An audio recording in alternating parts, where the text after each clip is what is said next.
fiquei igual a charge. Tá no ar, o cara tava. Felipe Martins, tudo bem, meu amigo? Fala, Rica. Prazer. Para quem não conhece esse sujeito aqui, como é que eu posso escrever você corretamente? Porque é um cargo assessor.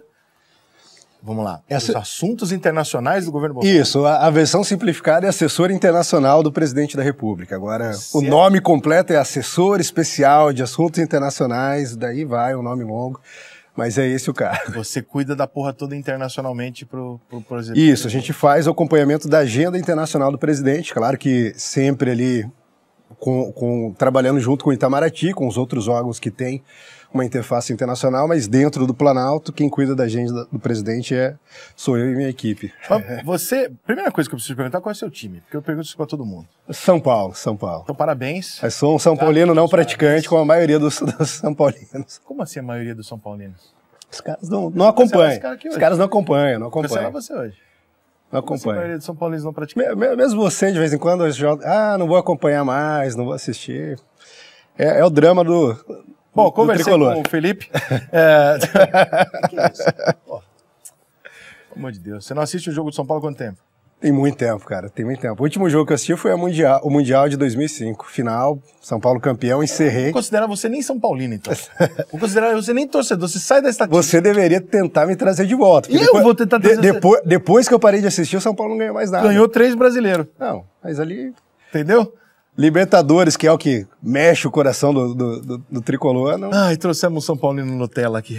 Vamos falar de política, foda-se. Vamos falar de política, que você, futebol, já vi que não é a tua. Não é. Eu li que você foi consultor que ensinava diplomatas gringos a entender o Brasil melhor. Uhum. Eu achei isso do caralho. Se eu fosse um diplomata gringo, como é que você me explica essa putaria aqui? Cara, é bastante complexo. Eu comecei a fazer isso, eu tinha um tempo ali de embaixada americana, trabalhava... Na África do Sul, né, cara? Morei na África do Sul, tive uma experiência em alguns outros países, depois estudei Relações Internacionais e comecei a trabalhar muito cedo ali no circuito de embaixadas, etc. E uma das embaixadas foi a Embaixada Americana, num período que o Brasil estava facinho de explicar, que era o período do impeachment da Dilma. Ah, que delícia. Com todos os escândalos de corrupção, que os caras, assim, pouco antes de Olimpíadas, de Copa do Mundo, etc. E a partir daquela experiência, eu comecei a conversar com outros diplomatas que começaram a demandar isso. Então, a gente queria entender melhor o que estava se passando. E até havia ali uma certa demanda por pessoas que pensavam de uma forma diferente do establishment midiático e que soubesse explicar por que, afinal, a Dilma, que era tão amada por jornalistas, etc., estava caindo. Então, eu entrei nesse espaço e comecei a fazer esse trabalho. Prestava consultoria, ia às embaixadas, mostrava uma outra perspectiva, mostrava a perspectiva do pessoal que estava na rua e foi uma experiência bem bacana. Só que como você falou, na época a gente até cunhou uma expressão, eu e alguns amigos meus, que era explain that to a gringo. Porque assim, tem coisa que realmente não tinha como fazer entrar na cabeça dos caras. Começar a explicar, por exemplo, os escândalos todos que foram aparecendo na época do governo Dilma e antes, mesmo na época do PT e a impunidade no Brasil. A impunidade, alguns dados, assim, que quando eles encontravam, toda vez, assim, e aí a gente via quando estava cauterizado também, porque toda vez que eles viam que no Brasil tinha mais de 60 mil homicídios, que é um número maior do que Estados Unidos, Rússia, Europa Ocidental inteira e China, os caras ficavam assim, não, peraí, então vocês estão numa guerra civil não declarada, e o brasileiro ali, vivendo normalmente. Então, essa experiência de explicar para os caras também ajudou a entender melhor um pouco o país e entender quais eram as áreas críticas ali que precisavam de uma atenção maior, né?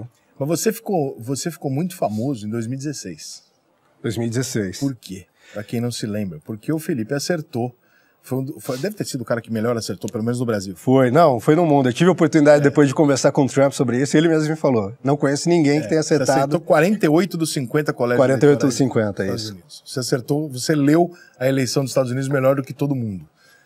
E aí você ganhou uma notoriedade fodida, que provavelmente isso que te levou ao Bolsonaro te conhecer e te levar ao governo e tal.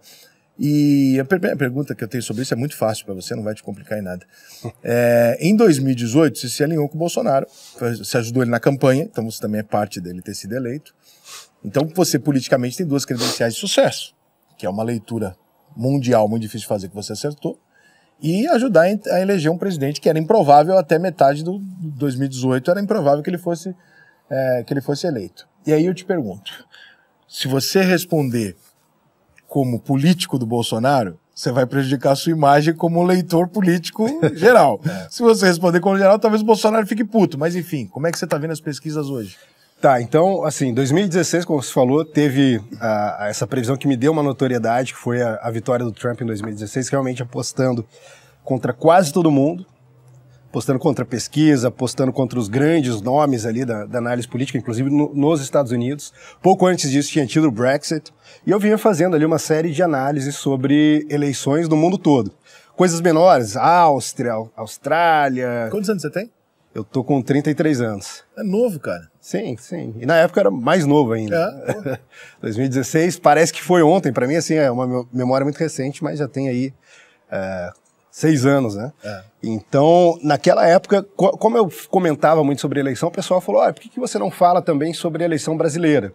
O que você acha que vai dar aqui? Aí, ali, acho que em dezembro de 2016, eu publiquei um artigo, que eu pegava uma pesquisa do Datafolha, justamente como base, e mostrava uma série de problemas que eu via nesses métodos quantitativos, inclusive essa é uma das coisas que eu estudei, os limites da matematização, da análise social, os limites da matematização e dos métodos quantitativos, né, de análise política, e mostrava como você podia trazer métodos qualitativos e insights da filosofia, de outras áreas, da psicologia, para melhorar as análises prospectivas, isso que se chama de forecasting, né, as previsões.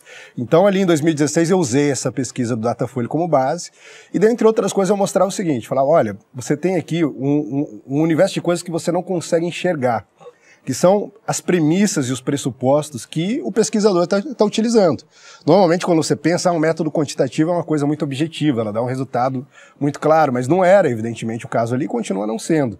Por quê? Porque o cara tem uma série de premissas, inclusive no cenário específico do Brasil. Primeiro, o Brasil vem numa crescente de abstenção. O abstentismo no Brasil, por exemplo, em 2018 foi, quando você soma ali abstenção, votos brancos, nulos, de 30%. Ou seja, se você tem 30% de abstenção, a primeira coisa que você tem que lidar é quem é o eleitor que efetivamente vai votar, quem é o eleitor que efetivamente vai às urnas. Será que é mais mulher? Será que é mais homem? Será que é mais evangélico? Qual o grupo demográfico?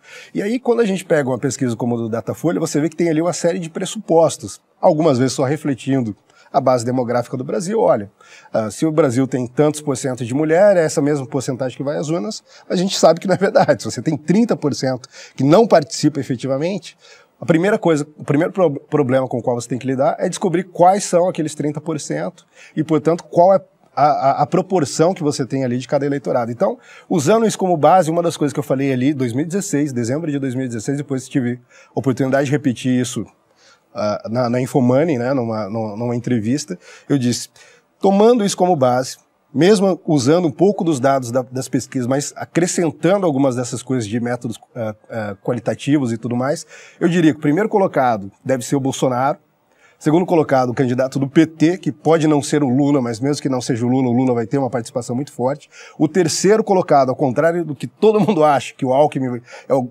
franco favorito, que é o cara que vai ganhar, não vai ser o Alckmin, vai ser o Ciro Gomes, e muito provavelmente o Alckmin fica ali disputando o 4º lugar. Depois, 2018, foi exatamente esse o resultado. Eu acho que na época você acompanhou também uma outra coisa que eu fazia, era uma análise das pesquisas ali no Twitter, e cada vez... Que agora você não pode fazer. Cada vez que sair... eu faço lá pra dentro. Então, mas eu quero que venha pra fora hoje. Eu quero saber como é que você tá avaliando isso. E eu mostrava como essa movimentação ia se dar. Eu acho que você deve lembrar. Você fala, saiu pesquisa tal, até data tal, vai ter um ajuste. Não, eu comecei a te seguir nessa época. Eu ficava vendo lá, ficava curioso. Desculpa. E a movimentação toda ocorreu exatamente dessa mesma forma. Então, quando eu me debruço agora sobre as pesquisas, eu tenho a mesma cautela. Bom, primeiro, a gente vem, como eu disse, numa tendência de alta do absenteísmo. Foram 30% em 2018, 2020 foi ainda maior, quando a gente pensa ali na contexto de pandemia, 2014, eleição municipal. Eu acho que tinha sido uma coisa como 27%, 26%. Você tem, acho que desde 98 a tendência vem aumentando, e vem aumentando bastante, não só no Brasil, Você acha que se a eleição no Brasil não fosse obrigatória, quanto seria a abstenção? Mais de 50%? Eu acho que seria um pouco maior. Não seria tão maior, mas para mim eu acho que seria um grande desastre, porque o esquerdista, sobretudo o petista, é muito disciplinado. Então, eles seriam os caras que efetivamente iriam votar e a gente ia ficar na mão das escolhas deles, né? Mas então, levando isso em consideração e olhando as pesquisas que a gente tem até agora, você vê ali um problema muito grande nessa seleção de base demográfica. Você tem pesquisas que colocam, por exemplo, o voto do eleitorado evangélico em 15%. Sendo que a base que você tem no IBGE é mais ou menos ali de uns 40% já nesse momento, e o eleitorado evangélico é um eleitorado que tende a participar mais, ou seja, está subrepresentado. E aí a gente já tem um primeiro problema, quando você vê a superrepresentação de alguns eleitorados como eleitorado feminino, ou de algumas regiões, colocando um peso maior, por exemplo, para o eleitorado do Nordeste e do Norte, que tem uma população significativamente menor do que do Sudeste. Então, olhando para tudo isso, eu não diria que o presidente está muito na frente, vai ganhar no primeiro turno, que é o que muita gente diz, né? Mas também não diria que esse cenário que a gente tem visto nas pesquisas é o mais fiel. Pelo contrário, eu acho que um dado muito interessante para a gente ter ali, pegar até como tendência de movimentação, foi mal. Imagina. É olhar... O presidente pode atender. Não. Não é nada importante. E já aconteceu isso. Tá no meio de uma palestra e tal. Mas quando você olha para a resposta espontânea das pesquisas, eu acho que é um dado mais interessante. Quando você chega no cara e o cara fala, sou Lula, ou então sou Bolsonaro, ou sou Ciro. Por quê? Esse é o voto convicto. E quando você pensa pro padrão brasileiro, pensando aí mais de 3 meses antes da eleição, a maioria dos brasileiros ainda não fez a cabeça, não decidiu, não parou, ao contrário da galera que está ali viciada em política, que pensa em política o tempo todo, que cancela o adversário, que ataca. A maioria dos brasileiros está pensando em outras coisas, está acompanhando a partida do São Paulo, que eu não estou acompanhando mais. Está errado. Tô errado. Não tem desculpa para isso. Está fazendo outras coisas da vida dele, está preocupado ali com os problemas do dia a dia. Tanto que 18, o cenário para o Bolsonaro nessa época do ano era horroroso, né? Sim, era aquela coisa, Bolsonaro tem um teto, não passa de tantos %. Se você olhar para o segundo turno, era que as manchetes diziam, né, Bolsonaro perde para todos no segundo turno. Então, como você previu isso em 2016, significa que para você a facada não tem interferência? Não tem. Pelo contrário, eu acho que pode ter prejudicado, porque o presidente ficou preso numa cama de hospital, não podia efetivamente participar da campanha dele, né? Teve um outro aspecto que foi as pessoas irem para as ruas e tomarem aquilo como quase que um movimento cívico de fazer uma campanha para ele, mas eu acho que é um prejuízo claro. Um candidato que não tinha um partido forte, ele não tinha recursos. A gente sempre, quando vai para essas viagens internacionais, a gente diz que o presidente foi eleito com $1 milhão. Os caras quase caem da cadeira, porque assim, é um negócio sem precedentes. $1 milhão você não elege um vereador no Rio de Janeiro, não elege um vereador em São Paulo, ou mesmo em cidades menores. E lá fora é a mesma coisa. Então, assim, é um negócio sem precedentes. PSL, em 2014, tinha um deputado federal, que era o Bivar, que é o dono do partido. O presidente acho que gastou 4 milhões na campanha dele, 4, 5 milhões, que dá aí $1 milhão, né? Não tinha um apoio significativo de grupos empresariais ou qualquer coisa assim, e mesmo aqueles que ofereciam apoio, ele era muito reticente porque ele não queria ter nenhum compromisso ali antes de fato ser eleito, ter liberdade para poder mover no governo. Então, eu diria que foi prejudicado, porque o grande ativo que a gente tinha na campanha era o presidente, era ele indo aos locais, conversando com as pessoas tendo a oportunidade de conhecer, ele indo para as entrevistas, ele ficou fora desse circuito durante muito tempo.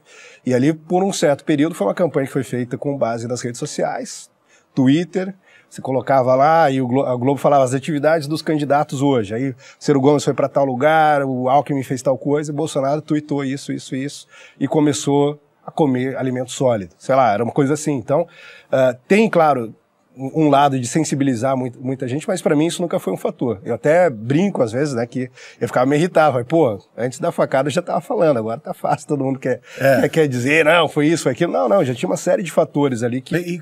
E a leitura que você tá fazendo hoje, o Bolsonaro tá na frente do Lula, você acha? Eu acho que tá mais ou menos num patamar empatado, assim, não diria que tá uma grande vantagem de um lado ou de outro. Se a gente olhar pros números das pesquisas espontâneas, você vai ver que Bolsonaro, nas espontâneas, ele tá ligeiramente na frente.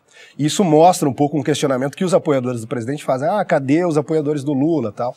Claramente, os apoiadores do presidente é um eleitor mais convicto e mais engajado. É o cara que vai pra rua, é o cara que tá pensando em política. Muitas vezes o Lula tá ali com um voto que pode-se dizer um voto famélico, de uma galera que não tá preocupada com política, ou que política é só um segundo ou terceiro interesse mais distante, o cara que não tem aquela disposição de ir para a rua, para uma manifestação nem nada, mas ele existe, é um eleitorado que está lá, e não diria que não vai ser uma disputa eleitoral complicada. Agora, esse fator também tem que ser levado em consideração, e aí que entra aquela coisa, a diferença do quantitativo, o número chapado ali mostrando uma coisa que é só um retrato, e aí o cara que vai extrair daquilo ali tem que acrescentar outros elementos, e a análise qualitativa. Se você olha um eleitor que é mais engajado, que é mais convicto, a tendência é que esse eleitor tenha um fator multiplicador maior. É o cara que vai falar com a família, é o cara que vai falar com o vizinho, que vai tentar convencer mais pessoas e trazer mais votos, inclusive fazer com que um número maior de pessoas... Na sua avaliação, o eleitorado do Bolsonaro ele é mais engajado do que os petistas? Sem dúvida, sem dúvida. Você tem um núcleo de petistas ali que é muito engajado, que é um militante pago, mas é um número pequeno, são pessoas que... E até porque teve um corte desse recurso. Né? Quando você acaba lá com o imposto sindical obrigatório, quando você acaba com uma série de benesses que essa galera ganhava, que efetivamente abastecia a manifestação, abastecia... Porra. Peraí, deixa eu só tirar o som. Olha o Lula. O Lula tá sabotando aqui. O cara que abastecia ali as manifestações petistas, isso foi um pouco cortado. Então você vê que o Lula hoje ele é um cara de ambientes controlados. Ele fala com quem já apoia ele vai para lugares onde as pessoas estão selecionadas para entrar ali, todas uniformizadas, com bandeira do PT. O presidente não, ele estava lá no meio de uma festa junina agora no Nordeste, que em tese seria um ambiente hostil. Foi uma, se eu não me engano, em Campina Grande, uma outra em Pernambuco também. E nas duas, se jogou no meio da galera, foi lá, cumprimentou, tirou foto com todo mundo. Teve um ou outro querendo ali gritar fora Bolsonaro, qualquer coisa assim, mas a maioria esmagadora, justamente por ter o cara ali num contato maior, responde extremamente positivo, de forma positiva. O fato de falarem que o Lula tem 50% e o cara não poder sair na rua é muito esquisito. É muito. Não, 50% ele não tem. É isso que eu falei. É possível. Se a gente olhar para os números espontâneos, é uma coisa. O número espontâneo está quanto hoje? Se eu não me engano, está uma coisa como 38% para o presidente Bolsonaro e 36, 35, 34 para o Lula. Então, assim, é uma variação mínima. Qual foi essa pesquisa? Porque o Datafolha não deve dar a favor do Bolsonaro nada. Eu acho que a última que saiu com esse número saiu hoje. Eu não lembro exatamente qual foi o instituto. Não lembro se foi Data Poder, mas... Saiu hoje uma pesquisa? Saiu hoje uma pesquisa. Eu não vi. E, seguidamente, tem aparecido isso em várias pesquisas. O Data Poder, quando você pega lá o IPESP, etc., eles têm mostrado uma... 7 horas atrás. É do BTG... Isso, contratado pelo BTG. Levantamento FSB de pesquisa, contratado pelo 43 para o Lula, 33 para o Bolsonaro. Aí deixa eu ver se tem aqui o... É estimulada essa, né? Isso aqui é estimulada, é. Isso. A pergunta é pesquisa espontânea, né? Uhum. Não, espontânea tá o Lula com 39 e o Bolsonaro com 31. Tá, mas você vê que é um número bem mais aproximado. Quando você pega Data Poder, quando você pega IPESP, você tem uma variação disso.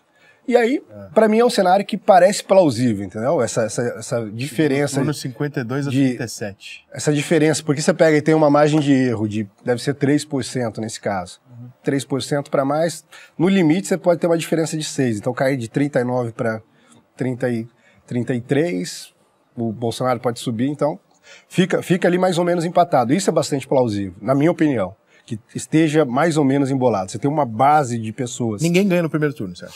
Não. Isso para mim muita gente acredita que o presidente pode ganhar. Do outro lado, hoje a imprensa fala que o PT poderia ganhar no primeiro turno.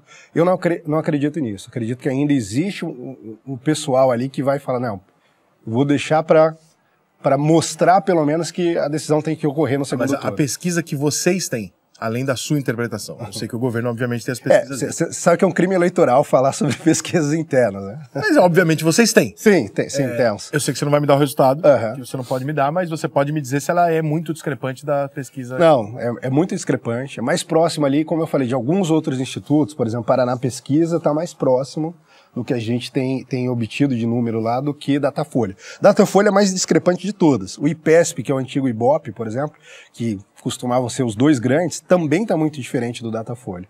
Está com Lula na frente, está com uma certa vantagem, mas ainda assim não chega ali naquela vantagem gigantesca que o Datafolha dá, com possibilidade de ganhar no primeiro turno.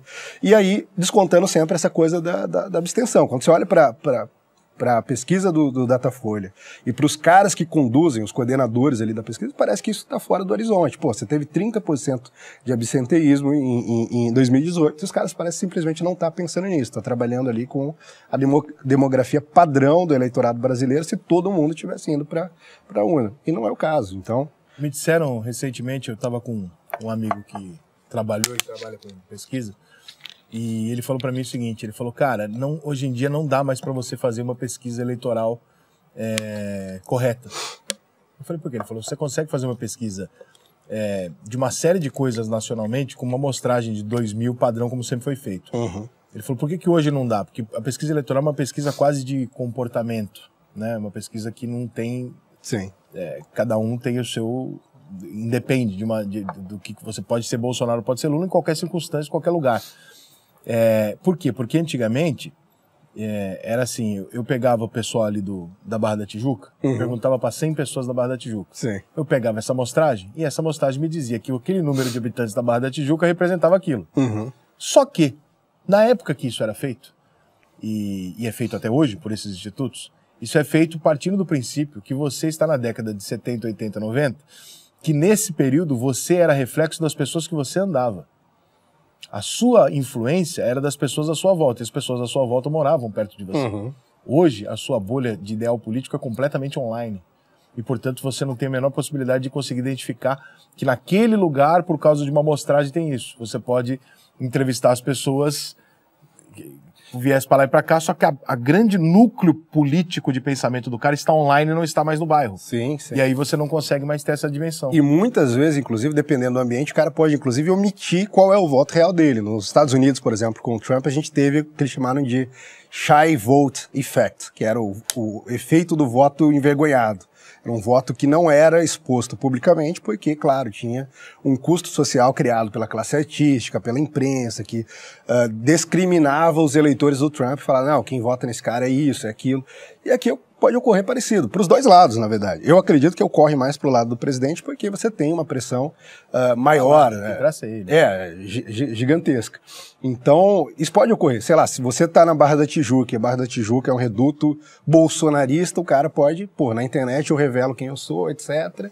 Mas aqui eu fico na minha, não entro em discussão, vou manter minha convivência. E aí tem uma série de outros fatores. Se você pegar a forma como é feito, alguns institutos, como o Datafolha, por exemplo, ele circula em horário comercial, colhendo respostas. E aí, dependendo de como isso é feito, você tem um viés claro do tipo de pessoa que você está encontrando num determinado horário, numa determinada situação. Se você faz o telefonema, também é um problema. Você vai ligar em horário comercial numa casa, quem é a pessoa que vai estar na casa? Claro, depois eles tentam ajustar isso ali com o recorte demográfico que eles fazem, com a amostragem selecionada e tudo mais, mas tem uma série de deficiências que não são levadas em consideração e que é parte da explicação do porquê as pesquisas têm errado tanto no mundo todo. Não é só aqui no Brasil. Errou nos Estados Unidos, errou no Reino Unido, tem errado aqui no sistematicamente. Rio foi um absurdo, o erro. É gigantesco, né? Assim, não... Foi na sexta-noite, botaram que o vídeo não tinha nem chance e o cara entrou no segundo turno e ganhou a eleição. Não, isso tem ocorrido sistematicamente. Ocorreu com o Flávio também, em 2016, quando ele concorreu para prefeito. Sei lá, colocaram ele em sexto, ele apareceu em terceiro, não foi, o terceiro ou quarto, não foi para o segundo turno por pouco. Então, são erros sistemáticos e ao mesmo tempo os caras falam, não, essa galera é negacionista de ciência. Não, estatística é uma coisa extremamente complexa, para começar, e tem aquilo que eu falei lá no começo, você tem uma série de pressupostos do pesquisador. O cara que está olhando para os números, ele está partindo de alguma coisa, ele tem a visão dele, ele tem, ainda que muitos caras são conscientes disso. E eu acho que o bom analista tem que ser consciente disso. Muita gente fala, você é um analista político bolsonarista. Cara, pra mim, eu ter consciência de que eu sou bolsonarista e tentar ajustar qualquer distorção que isso possa causar, a minha predileção por um dos candidatos, o apoio que eu tenho, o fato de eu trabalhar com ele, isso é importante, inclusive, porque é parte da autoconsciência que o analista tem que ter.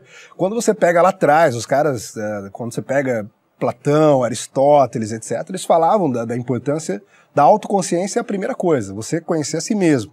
Por que conhecer a si mesmo? Porque você vai saber quais são as suas preferências, quais são as distorções, às vezes até psicológicas, a dissonância cognitiva que alguma coisa pode causar, e você tendo um domínio mínimo disso, você chega num resultado muito mais objetivo e muito mais honesto do que o cara que finge, não, eu sou neutro. Hoje eu não tenho preferência. preferência. O Bolsonaro vai ficar na presidência. Sim. Pelo cargo ou pelas suas estatísticas? Pela sua... Não, assim, eu não fiz uma análise mais detalhada. Então, assim, não posso cravar como eu cravei em 2016, 2018. Pretendo fazer isso e quando tiver algo assim, pretendo inclusive publicar. Mas por tudo que eu olho, eu acho que a tendência é o presidente continuar lá. Você tem, inclusive, assim, se você pegar estatísticas básicas, a tendência de reeleição no Brasil é muito grande. Você não tem nenhum caso em que um presidente não foi reeleito. Mesmo... Se você pegar na maioria dos casos de governadores, de estados... Que terminaram, né? Não, e aí presidente também. É disso. Você é assessor de assuntos internacionais da presidência e esse é um cargo muito interessante, porque a gente ouve falar muito no Brasil, na imprensa, que a imagem do Brasil lá fora é péssima com o Bolsonaro, que ele arruma muito problema, que ele fala as coisas da cabeça dele, como a gente sabe, né? Você deve fazer um discurso, ele chegar lá deve falar outra coisa, cara. E o Bolsonaro é um cara muito polêmico e de muito difícil de compreender exatamente as palavras, né? É verdade? O que é mentira? O que é verdade? Cara, como é que é a relação? Assim, eu posso dizer muito tranquilamente que se o PT ou qualquer outro partido tivesse feito metade do que a gente fez na política externa, isso estaria sendo louvado como grandes feitos. O Brasil conseguiu reajustar todo o panorama de política externa brasileiro, distanciando de uma série de opções ideológicas que havia no passado, como Venezuela, Cuba, e que o Brasil entrava quase como só um ônus de dar um suporte logístico e financeiro para essas ditaduras por questões ideológicas, realmente. A gente era fiador deles? Éramos fiadores. E em contrapartida eles davam, sei lá, como Cuba deu já como garantia de empréstimo do BNDES, uma porção de charutos. Se a gente não pagar, tá aí, fica aí o charuto de garantia. E óbvio que não iria pagar. Qualquer análise de risco séria diria que esses caras não iriam pagar, que iam dar o calote, que eles não teriam condições. Então era quase que uma instituição de caridade financiando ali. Você pega Cuba, ela tem essa tendência quase que parasitária, né? No primeiro momento ela dependeu muito ali da União Soviética, depois quando cai a União Soviética, criam aqui o Foro de São Paulo e os protagonistas eram Lula e o Fidel Castro, mas uma das grandes preocupações é, da onde vai vir a sustentação de Cuba agora? Cuba não se sustenta sozinha, não garante aquilo lá sozinho, por mais que já esteja caindo aos pedaços, por mais que já seja bastante problemático. Então aí, no primeiro momento, através do Foro de São Paulo, eles conseguem montar uma rede de solidariedade aqui e conseguem garantir um apoio logístico, financeiro, para Cuba. O Brasil entra com um papel de protagonista no momento ali, sendo o grande garantidor de Cuba num certo período. Depois a Venezuela, que manda para lá, sei lá, 100 mil barris de petróleo por dia num determinado período, em troca de serviços como mais médicos, esse tipo de coisa. O Brasil também com mais médico, né? Foi o primeiro país a implementar isso. Depois o presidente Bolsonaro denunciou isso, inclusive hoje está sendo investigado em cortes de direitos humanos por trabalho escravo, que efetivamente era o que o cara trabalhava, recebia 10% do salário, o resto ia pro regime, depois teve um ajuste, caiu para 75%, ia pro regime, o cara ficava com o resto. E, enfim, então tinha todos esses problemas e era não, o Lula fala com todo mundo, o Lula vai para todos os lugares. O presidente também, o presidente falava com o Trump, fala com o Biden. Hoje mesmo recebeu uma ligação do Putin solicitada pelo Putin. Do outro lado, você tem líderes de todos os lugares que se aproximaram do Brasil. Só que, onde você vê os resultados efetivos disso? Primeiro, quando a gente entrou, uma das coisas que se falava muito, o Brasil tem agora uma preferência ideológica por Israel e isso ameaça os nossos interesses comerciais.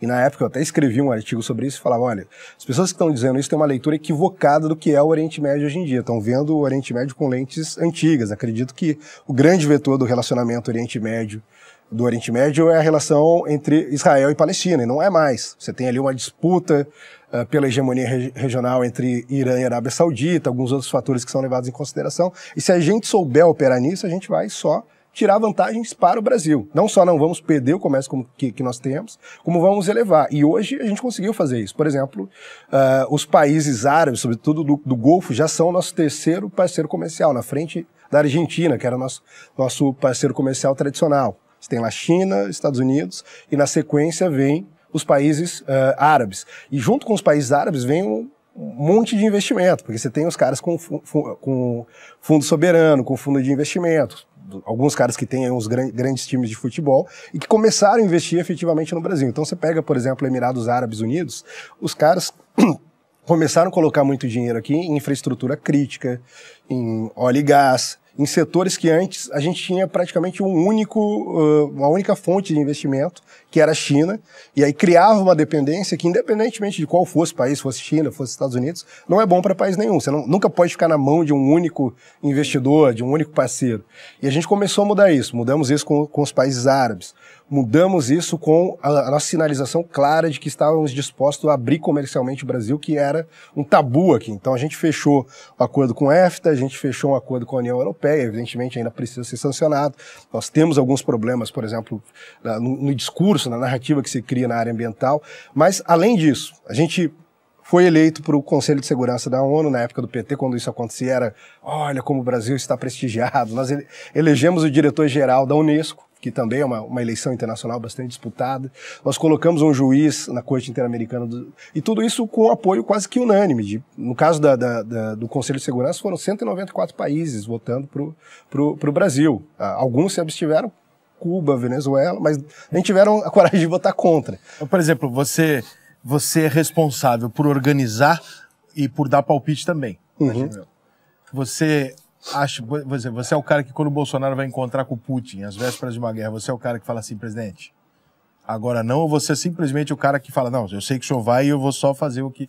Não, tem esse papel de... A gente passou por diferentes períodos. Teve um período que a minha participação, inclusive, era muito maior. Eu tinha ali uma participação mais efetiva de elaborar a estratégia, de desenhar a forma como nós deveríamos abordar determinados assuntos. Atualmente, o presidente fez uma opção que foi, sobretudo depois da derrota do Trump nos Estados Unidos, a pandemia aqui, ele fez uma opção que foi fazer uma política externa um pouco mais discreta. E isso tem funcionado ali num trabalho muito intenso com o Itamaraty. Então, nesse momento, nas reuniões com o Putin, ele ouviu muito, por exemplo, o chanceler Carlos França. O que nós temos que fazer? Ouvir, é claro, outras pessoas, eu, uma delas, minha função primordial é assessorá-lo nessas questões, mas ele tomou um cuidado muito grande de seguir uma coisa que fosse a tradição do Brasil. E aí é muito engraçado isso, porque a tradição do Brasil, que é a tradição diplomática brasileira, que vinha sendo sempre elogiada, quando ela é implementada pelo presidente, ela é alvo de críticas. Então, por exemplo, a posição de neutralidade do Brasil em relação à guerra na Ucrânia, que não foi exatamente uma neutralidade, foi uma equidistância. A gente não vai se envolver, nós não temos o que ganhar com esse conflito. Nós vamos condenar a violação do direito internacional no âmbito, no fórum em que isso é adequado fazer, mas nós não vamos nos envolver. Não vamos nos envolver porque nos envolver significa ter prejuízos sem poder fazer nada efetivamente para que a guerra se resolva. E essa era uma tradição do Brasil. Se você pega os votos do governo Temer em relação à Crimeia, se você pega os votos do governo Dilma e Lula, ou mesmo FHC lá atrás, em questões envolvendo a Rússia, o Brasil sempre adotava uma posição similar, que era a de se abster. Nesse caso, a gente foi um pouco além, a gente não se absteve, a gente votou a favor das condenações propostas ali no Conselho de Segurança, porque nós entendemos que não é do interesse do Brasil que grandes potências saem por aí impondo a sua força. Apesar disso, nós não entramos nas particularidades ali, e isso o presidente fez com muita tranquilidade, ouvindo a diplomacia profissional, ouvindo os assessores, como eu, ouvindo os militares, ouvindo todas as pessoas que tinha que ouvir. Só que quando ele faz isso, é sempre aquela coisa meio de escândalo. Sim, mas o que ele fez, por exemplo, nesse período todo em relação aos outros países, internacionalmente, que você não concordava? Onde é que ele, por exemplo, foi na contramão do que você... A minha posição quanto a isso, assim, eu como assessor, eu tendo a manifestar as minhas discordâncias internamente. Eu acho que é descortês e deselegante eu vir aqui e falar, não, sobretudo coisas já passadas. Naquele episódio eu disse que tinha que fazer tal. Que você estava certo. Fica parecendo que... Não, eu manifesto ali, uma vez que ele fechou a questão, o meu papel também é fazer com que a posição dele dê certo. Ele é o cara que tem a visão de conjunto, ele tem informações que eu não tenho. Eu acompanho o tema ali, mas, ele tá falando com os militares de uma forma que eu não tô. Ele tá recebendo informe de inteligência da BIM, da Polícia Federal, etc., de uma forma que eu não tô. Então, eu dou a minha posição, dou o meu conselho, olha, eu acho que o melhor caminho é esse, eu acho que a gente deveria fazer isso, isso e aquilo. E o presidente muitas vezes acolhe o conselho, muitas outras vezes ele fala, não, E muitas vezes, inclusive, ele fala não contra tudo e contra todos. Ele é aquele cara também que ele tem um feeling que ele fala, não, pô, eu vou por aqui. Eu vou por aqui e vou fazer isso, isso, isso. De quase todas as vezes que eu vi ele fazendo isso, ele se deu bem. Às vezes eu ficava, pô, preocupado, olha, isso aí vai ser complicado. Você acha que é uma mentira da esquerda, quando eu falo esquerda, estou falando do microfone, né, da imprensa e da classe artística, tentar traduzir essa imagem de que o mundo inteiro acha o Bolsonaro um horror e o governo do país uma merda, e o Brasil não tem relacionamento... Cara, é uma grande mentira. É mentira ou porque, assim, existem... A gente viu algumas coisas públicas, o prefeito de Nova York, por exemplo... Sim, mas aí você tem que entender quem é o prefeito de Nova York. Exatamente. Mas o meu ponto isso tudo é mentira ou isso tudo ainda é resquício de um momento de pandemia onde, de fato, o Bolsonaro se opôs à maior parte dos governantes do mundo? Olha, a gente tem dois momentos. Primeiro momento, a gente tem ali uma resistência clara da esquerda e nisso a esquerda é muito hábil. Eles construíram uma rede de contatos no mundo todo. Pode ver que volta e meia eles pegam aí Leonardo DiCaprio, pegam o cara lá do Hulk, etc., ficam dando palpite em assuntos que eles claramente não entendem, mas é uma rede que a qualquer momento os caras conseguem ativar e falar, olha, vamos lá e vamos criticar o presidente do Brasil, porque ele é isso, porque ele é como o Trump, porque ele é aquilo outro. Só que quando a gente olha pros governos, pros países com os quais nós estamos nos relacionando, quando a gente olha pro povo, que é a experiência que a gente tem de sair, por exemplo, com o presidente sempre faz isso em todos os países. Ele chega num lugar e fala, vamos comer um podrão. E aí ele sai, anda no meio da galera, vem gente tirar foto, aquela coisa, e não tem hostilidade nenhuma. No âmbito dos governos também, a gente fala com todo mundo muito tranquilamente, seja no G20, seja em outros âmbitos. Quando o presidente discursou, por exemplo, em 2019, na ONU, eu presenciei, presidentes africanos vinham lá, abraçavam ele, presidentes do leste da Europa, da Europa Central, próprios Estados Unidos. O Trump foi lá, o único discurso que ele assistiu foi o do presidente, não só porque falava antes, porque tradicionalmente o Brasil é o primeiro a discursar na Assembleia Geral, depois vem o presidente dos Estados Unidos, mas tradicionalmente eles não assistem. O Trump estava lá, assistiu, cumprimentou, fez comentários, inclusive parecia até que os discursos eram uma espécie de dobradinha. Então, quando a gente olha para os governos, para a população, a gente está bem. Onde a gente não está bem, onde que parece ter um problema de imagem? A imprensa, que aí tem uma rede de contatos, que de fato a esquerda é muito boa em fazer isso, e na classe artística. E aí, pô, parece o cara de Hollywood falando mal, só que o cara de Hollywood é o cara que é de extrema esquerda. O cara, quando você vai olhar, sei lá, o cara defende... Em alguns casos, não é exagero não, aborto até o 9º mês, em alguns casos até depois do parto. Tem alguns caras que falam mal do presidente. Não, eu defendo o aborto até 18 anos depois do parto. 18 anos, não. Mas se der merda... Só se for... Se for depois a gente se for depois a gente pode conversar dele, depois dos 18. E daí a gente pode implementar a pena de morte em alguns casos. Mas de todos essas 1000 teorias que a gente nunca sabe, eu tava falando com o Moro aqui agora há pouco, tava falando isso. Chega num ponto que a gente tá num momento que a gente não sabe mais o que é verdade e o que não é, né? Cara, mas aí... É tanta informação de tanto lado que a gente não sabe mais o que é verdade. Você consegue me dizer, por exemplo, assim, o Brasil tem hoje mau relacionamento ou dificuldade de relacionamento com quem? O Brasil está muito bem com quem? O Brasil tem dificuldade de relacionamento com a França, isso é evidente. Talvez seja o único caso ali que você possa dizer, olha... Mas não com a França, eu até vou me corrigir, com o Macron especificamente, porque quando você olha para o volume de investimentos que existe da França no Brasil e continua vindo para o Brasil, sei lá, você pensa desde daquilo que a gente tem contato no dia a dia, Grupo Casino, Carrefour, etc., até a nossa cooperação, por exemplo, para desenvolver o submarino nuclear, continua, não mudou nada no relacionamento. O que você tem é um cara que viu que polarizar com o presidente talvez fizesse bem para ele internamente. Você tinha lá um eleitorado na França que é muito protecionista, e aí tanto a esquerda quanto a direita francesa são muito protecionistas. O Macron falou, eu vou começar a peitar o Bolsonaro, vou travar o acordo de livre comércio que o Brasil e o Mercosul fecharam com a União Europeia, e isso vai agradar, sei lá, uma galera aqui de vários setores, produtores agrícolas, produtores de vinho, produtores de queijo. Esses caras são influentes, conseguem chegar em vários políticos, chegam em várias camadas da sociedade, então ele tem um benefício político doméstico derivado disso. Então ele é um cara que fala isso. Mas quando você olha por outro lado, pô, a relação empresarial está excelente, a relação de cooperação entre as Forças Armadas estão excelentes. Então não existe um problema real com a França, existe um problema com o Macron. Claro que existe, os caras tiraram a gente de 3 Copas do Mundo. Não, aí é outra coisa. Claro que a gente tem um problema com a França, como é que não tem? É outra coisa. E tomara que não façam esse tipo. Não, agora a gente fala pro presidente ficar tranquilo, que agora a gente vai dar o troco. Mas e com quem que a gente se dá muito bem? A gente se dá muito bem com os países árabes, isso foi um avanço do governo. Porque quando você pensa governo do PT, o Oriente Médio era reduzido à lógica da Palestina.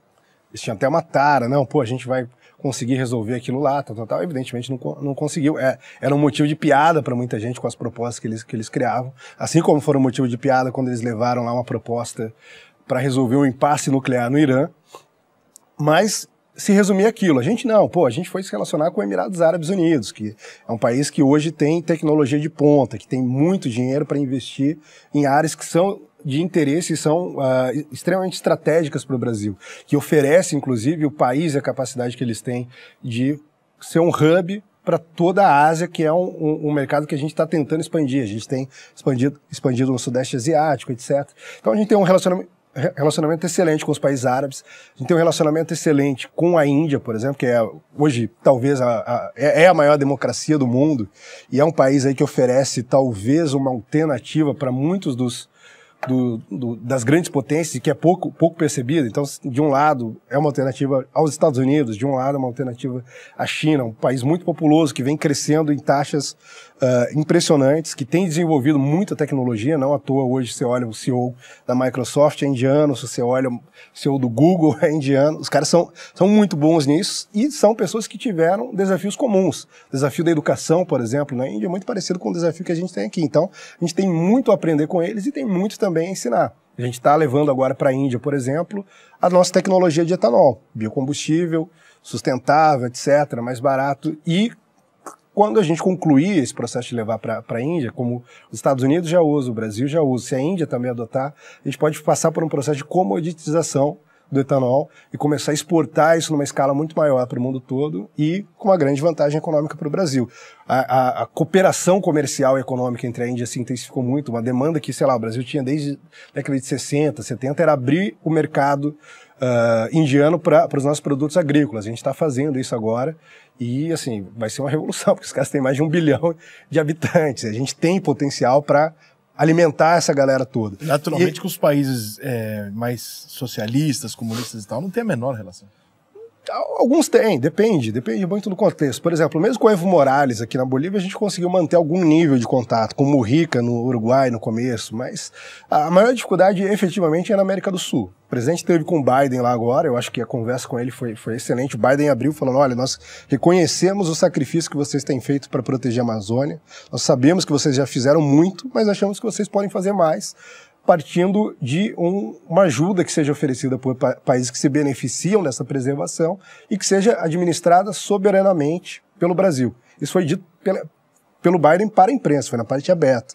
Então só isso já foi aquela, o Brasil é o pária internacional na área do clima, o Brasil é um grande vilão. Você tem um cara, presidente da maior potência do mundo, que não tem que agradar ninguém, que é um cara de esquerda, falando, não, peraí, o Brasil está fazendo o dever de casa, está cumprindo tudo, apesar de todo o ruído que existe na classe artística, na imprensa, o Brasil está fazendo a sua parte.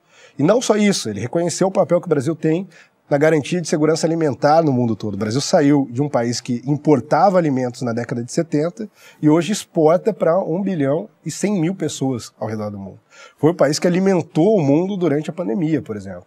E o Brasil tem soluções na área energética, quando a gente pensa no hidrogênio verde, que o Brasil tem uma capacidade imensa de expandir e que é uma energia limpa, não tem as dificuldades que você pensa aí quando você pensa em eólica, em outros tipos de energia renováveis que ainda estão sendo desenvolvidos, mas que tem pouca escala.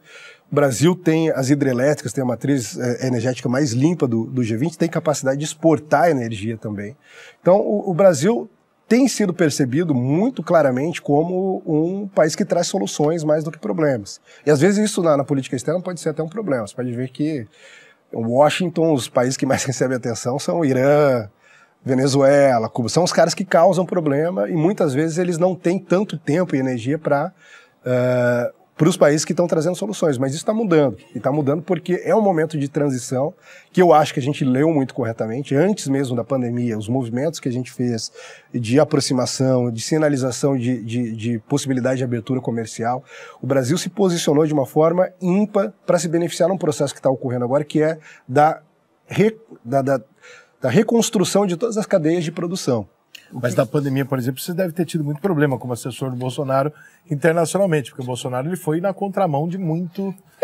Que aquilo, assim, de fato você tem dois universos. Você tem o universo da imprensa e você tem o universo ali das relações oficiais. Os embaixadores em Brasília trabalham muito com dados. Então, sei lá, os caras falam, não, pô, o Bolsonaro atrasou a vacina. Será que atrasou? Começou em dezembro, eu lembro, foi dia 10 de dezembro no Reino Unido, primeira vacina. Em janeiro, estava tendo vacinação aqui no Brasil. Na maior parte da Europa, na Alemanha, na França, ainda não tinha. Então, pô, você está falando de um país de terceiro mundo, um país em desenvolvimento, um país que não está lá ainda no topo, que começou antes de muitos outros países. O Japão começou muito depois, a Alemanha começou muito depois.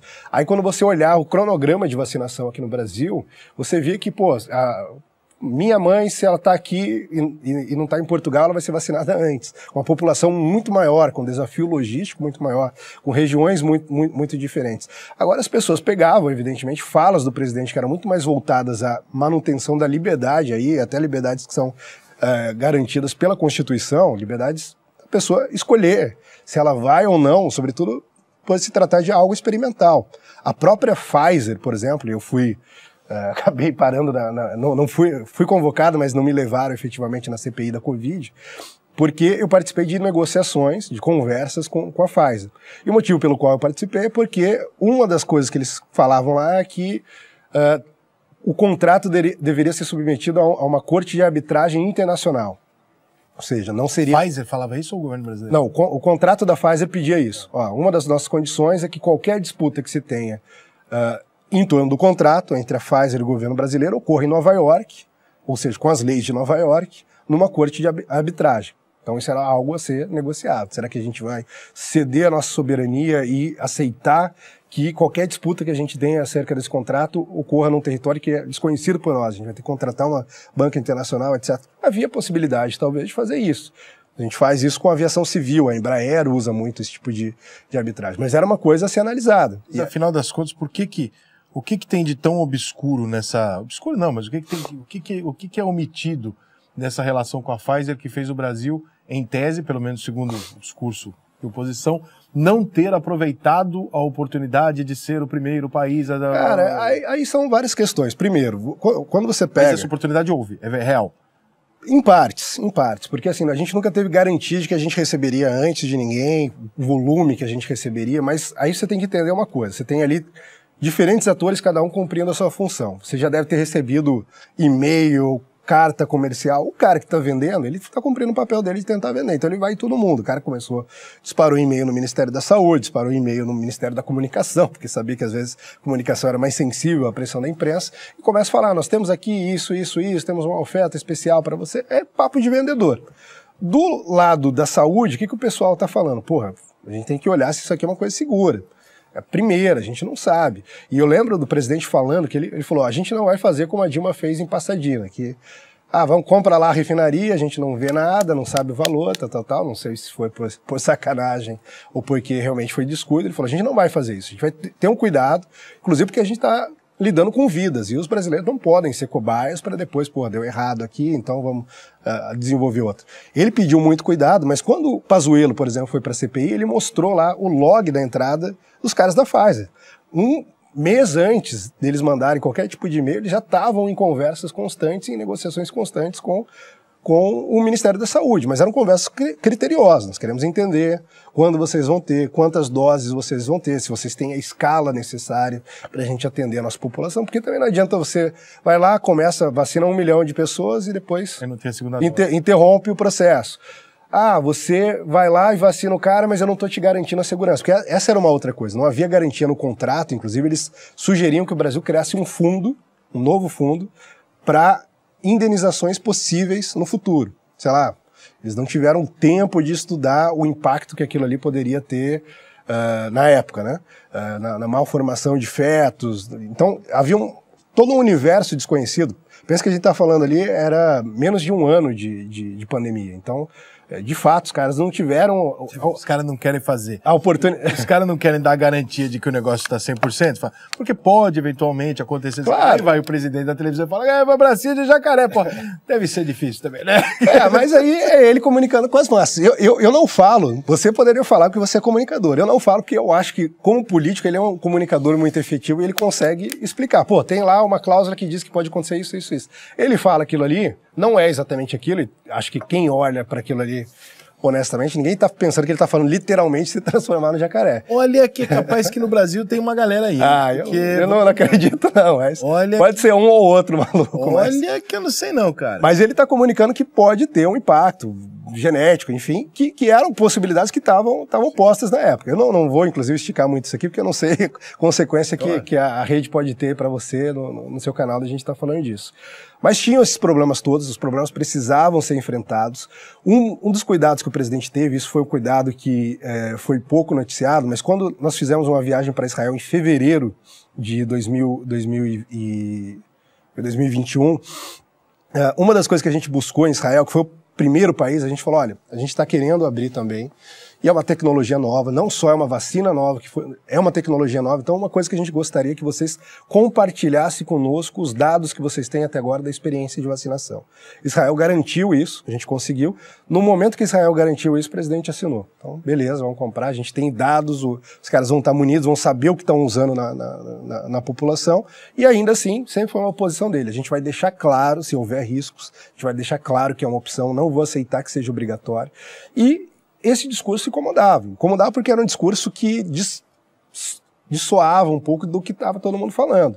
E no meu caso, quando eu vejo todo mundo falando a mesma coisa, eu desconfio, acho que... Sim, porque quando todo mundo pensa igual, ninguém pensa muita coisa. Exatamente. Ninguém está pensando nada, tá todo mundo ali só corroborando um discurso que ele não analisou, e aí, sei lá, apareciam cientistas, médicos que tinham uma opinião divergente, o cara era rapidamente quase que criminalizado. Não, isso está acontecendo até agora, né? Acontece até hoje. A pessoa que dá uma opinião diferente, mesmo formada em medicina, ou seja, que em tese ela pode, você é retirado do ar. E aí entra esses dois universos, porque de um lado você tinha a imprensa falando mal pra caramba, os caras, não, porque tem gente morrendo, e do outro lado você tinha os governos querendo fechar acordo de cooperação com o Brasil. Tinha gente falando, pô, a experiência de vacinação no Brasil está sendo melhor do que praticamente no mundo todo. E aí a gente conseguiu algumas coisas que foram únicas. Ainda lá atrás, na época do Pazuello, que foi tão criticado, a gente fechou um acordo de cooperação com o Reino Unido, que nos permitiu trazer a tecnologia da AstraZeneca para cá. Não foi só uma aquisição de uma vacina, foi transferência de tecnologia, na produção de insumos, na produção daquela vacina específica, mas de insumos para outras vacinas no futuro. Então isso foi uma coisa única, o Brasil passou a ser um dos 5 países no mundo que tinha essa capacidade. Depois a gente fez acordo parecido com a Pfizer, a gente fez acordo parecido com outras empresas, e tudo isso devido à capacidade que a gente teve de fazer isso de forma muito criteriosa. Só que daí a galera fica um pouco ansiosa. Não, começou no Reino Unido dia 10, a gente poderia ter sido o primeiro, mas será que realmente é interessante para o Brasil ser o primeiro? Será que um mês de diferença na escala que a gente tem e que a maioria das empresas não tinham como entregar naquela época, não era mais interessante a gente tomar um cuidado, fazer da forma como foi feito, e foi uma experiência bem sucedida. A maioria das pessoas vacinaram quando optaram por vacinar. A gente tem alguns problemas que não se pode discutir hoje de possíveis efeitos colaterais, e muitas outras pessoas optaram por não vacinar. Agora mesmo... Você vacinou? Eu não vacinei. Nenhuma? Não, nenhuma dose. E aí, como alguém que esteve lá participando do processo, lendo contrato, etc., eu fiz essa opção. Mas, como eu disse... Teve Covid?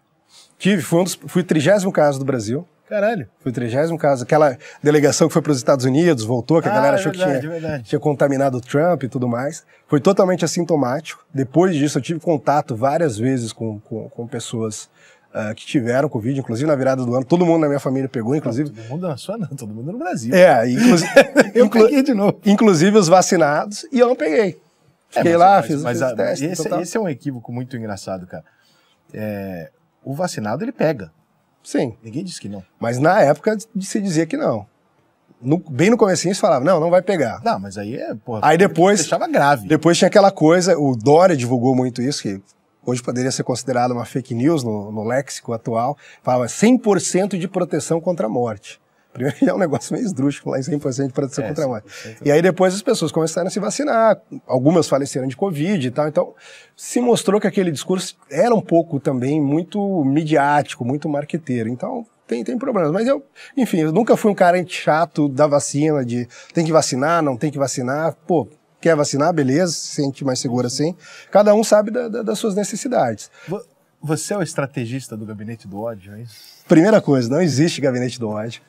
E já te deram esse rótulo? Já disseram que eu era estrategista, já disseram que eu formulava estratégias, que eu mantinha robôs, que eu mantinha uma série de coisas. Primeiro que eu não tenho tempo com todas as... Pô, mas arruma uns seguidores. Não tem robô lá? Oi? Arruma uns seguidores no Instagram, que eles me dão não, da hora. Eu não tenho, mas eu não recomendo, porque ferra o engajamento. Que eu vejo esses artistas aí, não vou citar nomes, mas que tem seguidor pago, você vê que o eu vejo, cara, engajamento do cara milhões, eu tenho lá, não sei quanto, eu vou olhar lá, eu tenho mais comentário, mas... Pois é, ninguém curte, ninguém dá retweet, ninguém comenta. Agora, o negócio do gabinete do ódio é até uma coisa muito séria, Rica, porque, assim, no começo a galera falava, alguns entravam falando aquilo mais de brincadeira, outros só para acusar o governo, mas isso tem sido utilizado pela oposição e pelo judiciário também para destruir a vida de pessoas. Assim, você deve ter acompanhado um pouco do que aconteceu com Daniel Silveira, com Oswaldo Eustáquio, com Alan dos Santos, com uma galera que concorde ou não com eles, mas que estão sendo perseguidas, na maioria dos casos, por crime de opinião, que não existe no Brasil. Por se posicionar de uma determinada maneira, em alguns casos nem mesmo precisaram se posicionar, mas simplesmente por apoiar pessoas. E aí você tem uma coisa que começa lá atrás, ainda em 2018, porque, como eu falei, o presidente se elege com 1 milhão de votos. 1 milhão de votos, totalmente disruptivo, não tinha marqueteiro, não tinha... 1 milhão de reais, de dólares. 1 milhão de votos, não. Aí tô diminuindo, 55 milhões de votos. 1 milhão de dólares, não tinha marqueteiro, não tinha uma equipe estruturada, não tinha nada de... Pô, 7 segundos de tempo de TV, mal dava tempo de falar, meu nome é Enéas. E ele se elege com isso, então isso afeta não só os interesses políticos de quem perdeu, mas afeta também os interesses econômicos de toda essa indústria das campanhas, a galera que ganha muito dinheiro com isso, seja o pagamento oficial, seja no Caixa 2, seja o que for. E essa galera fica muito incomodada, e em Brasília isso começa a mover os mecanismos. Então, já em 2018, você tem um processo de pedido de cassação de chapa por suposto disparo em massas. E na época, você talvez tenha acompanhado, foi feita toda uma investigação, eles descobriram que, na verdade, quem tinha contratado o serviço de disparo em massas foi o Haddad, e não o presidente Bolsonaro.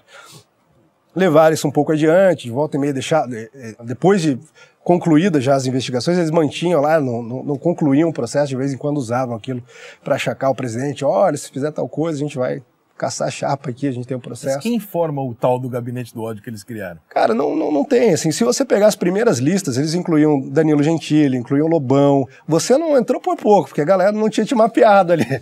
Mas todo mundo que estava nesse círculo de pessoas que se conversavam, todo mundo que estava nesse círculo de pessoas que se conversavam de alguma forma, que não eram de esquerda, eram jogadas lá. E aí era muito curioso que imediatamente, por exemplo, Danilo Gentili saía e falava, não, crítica aqui ao Bolsonaro. Ah, então não é mais. E ninguém ia lá pedir uma delação premiada, pedir para ele, você viu alguma coisa estranha.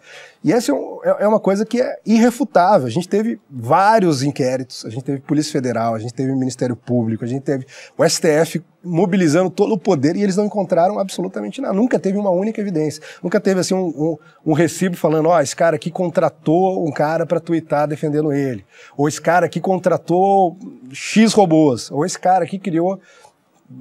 O que teve foi sempre dos opositores. Isso é até uma coisa engraçada, porque aí o Haddad tem lá o perfil, contratou disparo em massa. Na época, acho que dentro de certas circunstâncias até era algo legal, que o TSE permitia, a lei eleitoral permitia. Depois você tem aquela CPMI das fake news, e aí tem episódios muito engraçados lá, por exemplo, como o depoimento de um cara chamado Hans Rio do River, que é um cara de uma agência de publicidade. Ele é levado lá e o pessoal fala, não, esse cara aqui é o homem-bomba, ele que vai revelar as contratações do Bolsonaro. Ele aponta na cara do Rui Falcão, presidente do PT, antigo, hoje é a Glaze, né, mas antigamente era o Rui Falcão. Fala, olha, você está me perguntando aqui, eu tenho que ser muito sincero, fiz juramento. Eu não contratei, o Bolsonaro não contratou nada, mas quem contratou foi você vai pedir para mim e para o seu partido. Ele apontou isso na cara numa CPMI. E era um cara assim... era até engraçado, que é Hans River, né? E aí Hans é um nome típico de alemão, né?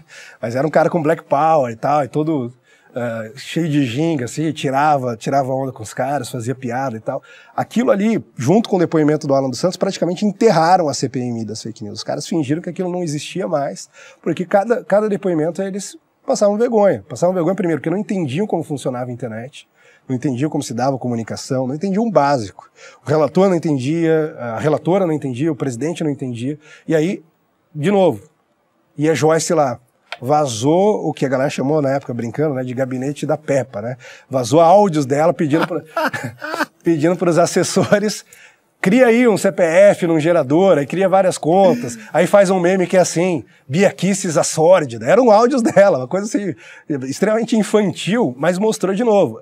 Ela, que estava nos acusando, que não tinha evidência nenhuma a ser apresentada, além de especulações, tinha lá evidências dela pedindo para criar contas falsas e atacar os opositores, que é a acusação que eles fazem ao gabinete do ódio, né? Então, depois que isso ocorre na CPMI, começa ali a série de inquéritos no STF. Primeiro, inquérito das fake news, fui incluído, tive que ir lá prestar depoimento. Depois, inquérito dos atos antidemocráticos, inquérito das milícias digitais, e aí vai, assim por diante. E nessa, assim, porra, teve cara que... negócio como você, às vezes mais simples, na casa, teve câmera levada pela Polícia Federal, celular, o cara vivia de YouTube, dependia daquilo ali, sustentava a família, e teve aquilo ali desestruturado simplesmente porque ele foi acusado de apoiar o Bolsonaro. Ah, esse cara aqui é um youtuber que apoia o Bolsonaro, vamos lá, vamos prender as comunicações dele para ver se tem alguma coisa. Não encontraram nada, até hoje. Pode ver aqui, com todo o discurso que se tem, você já viu alguma evidência que alguém apresentou? Isso aqui é coisa do gabinete do ódio. É tanta coisa que eu já nem sei mais o que é o que. O que eu sei que eu não tenho é uma condenação de nada. Então isso me faz ficar esperando e olhando. Porque... E não só a condenação, como não tem evidência. Tanto que o último, que foi agora das milícias digitais, a delegada, ela termina até uma coisa que parece piada, assim, porque ela termina o relatório dela, ela fala, olha, não existem evidências. Então, como não existem evidências, vamos continuar a investigação para ver se a gente acha alguma coisa. Você inverte aquela coisa do inocente até que se prove o contrário e fala, não, até que... Se que prove que você é inocente. Enquanto a gente não provar que eles são culpados, a gente continua procurando até provar. Então, assim, é uma coisa extremamente problemática, tem causado danos reais para a vida de muitas pessoas, tá aí em linha com essa coisa de cancelamento, de destruir a reputação das pessoas, etc. Eu próprio sofri muito com isso, mas tenho a casca grossa, então... Pô. Então, temos que chegar nesse ponto, porque esse ponto é muito emblemático para você. Talvez as pessoas não se lembrem, mas o homem que mexeu no paletó e foi acusado de nazismo, supremacia branca, o caralho, não sei o que, ter feito o gesto, foi você. Foi. E isso aconteceu em 2021, né? Uhum. Passado. E você teve uma repercussão mundial bizarra. Gente do governo Bolsonaro faz gesto de supremacia branca, nazista e racista, isso e aquilo. E isso é muito maluco, porque assim, você mexeu no paletó, né? Você estava ajeitando o seu paletó, e aí surgiu essa interpretação que imediatamente foi dada como um fato pela imprensa, covardemente, né? Porque ela entrou na sua cabeça, descobriu a sua intenção e taxou. Foi um absurdo mesmo se você tivesse feito, né? Não é para ninguém entrar na sua cabeça e determinar o que você fez ou deixou de fazer. E aí se aproveitou para fazer e tal, você ficou nos trend tópicos um tempão, foi um caos na terra do cara. Lembro que eu até falei com você no dia. E eu considero esse um caso seguinte, cara. Eu não te conheço para dizer se você realmente é um nazista. Pode ser que seja. Mas, porra, você não pode ser burro ao ponto de fazer um negócio. Ninguém pode ser burro ao ponto de fazer um negócio. É de uma burrice você fazer. O cara vai lá. Vou fazer um gesto, uma câmera. O que era? O que estava acontecendo ali? Uma sessão no plenário do Senado. Puta que pariu. Numa sessão do plenário eu vou fazer um gesto. Porra, meu irmão. Aí, tanto que você tá. E aí você conta uma coisa interessante nisso aqui. Eu quero saber como é que foi esse momento. E você conta que você, quando ganhou lá que não tinha acontecido nada. Você falou, tá, agora eu vou processar os jornalistas e os famosos que foram pra cima de mim. Eu queria saber quem são esses caras e como é que tá esse negócio. Cara, então, foi um negócio realmente surreal. Inclusive, tem vários detalhes ali que mostram que é mais surreal ainda. Eu tinha voltado de Israel naquela semana. E você não, só pra entender, você soube antes de explodir na internet ou você soube na internet? Não, eu soube da seguinte maneira, eu estava sentado na sessão, eu não era protagonista de forma alguma ali, eu estava sentado atrás, assessorando o então ministro das Relações Exteriores, que estava ali sendo fuzilado numa daquelas audiências públicas do Senado. Só que tinha acabado de começar. A gente tinha sido recebido pelo Pacheco na sala dele, o Pacheco foi lá, recebeu a gente de forma muito educada, agradeceu coisas que o Itamaraty já tinha feito por ele, etc. Aquela coisa política padrão. A gente vai para o plenário, é um plenário virtual, que era época de pandemia, não tinha nenhum senador ali, além do presidente do Senado, Rodrigo Pacheco, então está sentado o Rodrigo Pacheco, está sentado o ministro das Relações Exteriores, está sentado ali um pessoal que auxilia o Pacheco, e eu estou sentado atrás do ministro Ernesto, e não do Pacheco, como foi noticiado na época. Aí estou ali, tranquilo, você começa a se distrair e tal, e de repente aparece o Randolfo Rodrigues falando, mande prender esse rapaz, tal, que ele está fazendo um gesto obsceno contra o presidente desta casa, não sei o que. O que aconteceu, né? Eu levei um susto. Tinha alguns diplomatas assim junto comigo também, todo mundo se assustou. E aí a gente foi atrás de saber. A primeira coisa foi ver... Internet, né? O que estão falando disso. Aí vi lá, Vera Magalhães, Felipe Neto, essa galera toda criando uma teoria de que eu estava fazendo aquele gesto para ofender o presidente do Senado e o Senado, e que na verdade se tratava de um gesto supremacista branco. Que eles pegavam lá aquele gesto ok que se faz nos Estados Unidos, que formam uma letra, e inclusive não tem nada a ver, se você pega a explicação, a inversão da mão, etc. Eles forçaram o negócio ali até o limite. No primeiro momento, começaram falando que era um gesto obsceno, que é o significado que a maioria das pessoas normais aqui no Brasil entenderiam, e depois levaram para esse outro lado, que aí ensejou uma investigação para saber se eu tinha cometido um crime de racismo, depois propuseram uma lei que qualquer gesto desse poderia ser criminalizado. O senador Contarato propôs uma lei, cita o meu caso, inclusive. Porque quem não lembra, você basicamente passou a mão no eu não vou fazer aqui de novo, foda-se. Mas basicamente eu estava fazendo esse ajuste aqui, só que com a mão aberta.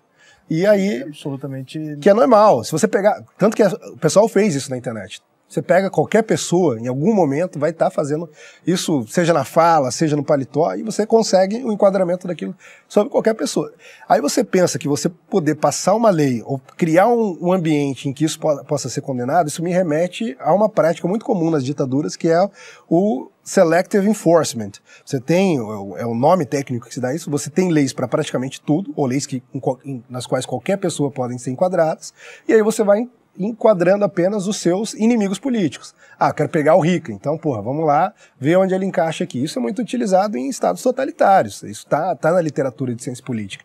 E foi o que tentaram fazer comigo. O cara fez isso, tal, aí tentaram trazer, não, porque ele já tirou foto com o Steve Bannon, que também é acusado de ser extremista de direita, ele era pro-Trump, e o Trump é extremista de direita. Então, foram tentando fazer essas correlações. Chamava-se de nazista um pouco... É um negócio bizarro, só que na cabeça dessas pessoas é isso. E aí até na época tinha uma coisa muito engraçada, assim, que o Felipe Neto tinha postado, assim, depois ele apagou tudo, mas ele tinha postado assim, eu sou contra qualquer tipo de violência contra seres humanos, tal. Dito isso, o nazista não é ser humano. E depois ele ia lá e, começa a chamar todo mundo de nazista. Ele chamou o Thiago Leifert de nazista, porque o Thiago Leifert disse que não vai votar nem no Bolsonaro, nem no Lula. Nenhum bolsonarista foi lá encher o saco do Thiago Leifert, falar que ele era comunista, que ele tinha que ir pra... Felipe Neto está completamente fora da casinha. Aí um cara como o Felipe Neto e outros, de forma totalmente responsável, um cara como o Leifert, que assim como eu, o Leifert é judeu, né? Eu tenho família judaica, não sou judeu pessoalmente, mas a minha família paterna é toda de judeus. Tenho primos que vivem em Israel, que serviram no exército de Israel, tios que serviram no exército de Israel. Eu tenho que lidar com uma acusação daquela, explicar pra minha família também em Israel, falar, tô passando por isso aqui e tal. Só que aí tem um outro lado. Eu não cedi em nenhum momento. A minha reação, quando eu vi aquilo lá, foi falar, olha, vocês estão me acusando assim. Citei que tinha esse background da minha família judaica e que ia processar um por um. E fui pra cima. Em nenhum momento eu cedi, falei, me desculpa, é isso, vou me desconstruir. Não, eu sabia que aquilo ali era totalmente surreal. E que se eu cedesse, não ia ser só comigo. Ia generalizar, iam atacar outras pessoas. Como atacaram, aliás, fizeram com a Adrilles, fizeram com outras pessoas, vários casos aí parecidos. Então, eu fui muito firme naquilo. No mesmo momento, quando eu vi o que estava se passando na internet, eu fui até o Rodrigo Pacheco dentro da sessão, falei, olha, ele está me pedindo para... Porque o Randolfo pediu para me deter, me prender e me tirar dali imediatamente, que era uma ameaça pública, né? Por ter coçado o paletó. E aí eu fui e falei com o presidente do Senado, falei, olha, eu estou à disposição, meu celular está aqui, que você quiser para esclarecer isso, o maior interessado em esclarecer sou eu. Só que feito isso, depois eu vou processar os envolvidos. Ele falou, não, fica tranquilo, fica aí. Depois ele saiu uma hora pro banheiro, a gente conversou. Falou, não, fica aí, fiquei até o final. Ele não acatou o pedido de me tirar da sessão. No final ele falou, olha, tá tendo uma pressão muito grande da imprensa, dos senadores, e infelizmente vou ter que instaurar aqui um inquérito, e aí vai ser a Polícia Legislativa que vai fazer isso. E aí foi instaurado o inquérito. Naquilo desdobrou em vários outros processos, mas sempre muito tranquilo, trouxe rabino de Lisboa, o rabino de Brasília, os embaixadores africanos, os embaixadores de Israel, todo mundo entrou como minha testemunha, porque eram pessoas que lidavam comigo no dia a dia e sabiam que não só eu não era antissemita, não era nazista, como a acusação anterior dentro do governo, pela imprensa, inclusive, tinha sido que eu estava beneficiando Israel, de que havia um alinhamento automático com Israel, com uma preferência ideológica por Israel. Então, como que você salta de um cara que já foi acusado até de agente do Mossad, umas coisas malucas dessas, você salta disso para o cara ser antissemita, inimigo de Israel, com notícias sendo publicadas, na maioria das vezes ainda que fossem em jornais no exterior, mas escritas por brasileiros. Então, isso me preocupou muito. Mas eu fui para cima. Falei com o advogado falou, não, fica tranquilo, a gente vai. Coloquei todo esse rol de testemunhas e comecei a ganhar. Primeiro ganhei o processo, fui inocentado de forma sumária, o juiz falou, a gente não vai nem considerar a denúncia.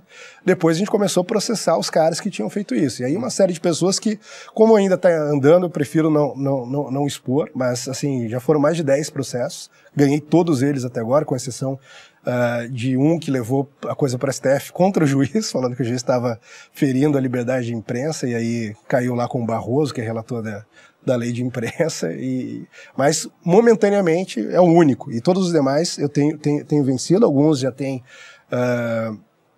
sentença dada, o pessoal já pagou, vai ter que se retratar, etc. Tem valor determinado para enfim, fugiu a palavra aqui.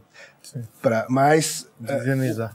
A indenização, mas o mais bizarro de tudo foi que depois disso, isso aconteceu em março de 2021, dezembro de 2021, a gente tem a famosa retrospectiva da Globo, os caras dedicam 3 minutos ao episódio, não falam em nenhum momento que eu tinha sido absolvido e colocam lá, o cara fez isso, fez aquilo, trazem especialistas para explicar porque aquilo é supremacista branco, aí pegam, porque ele citou um poema do Dylan Thomas que foi utilizado no manifesto da puta que pariu, de um cara que atirou não sei na onde, aí você pega o poema, que é citado em filme da Sessão da Tarde, que foi musicado pelo Stravinsky, que é citado no Interstellar, naquele filme que todo mundo assistiu.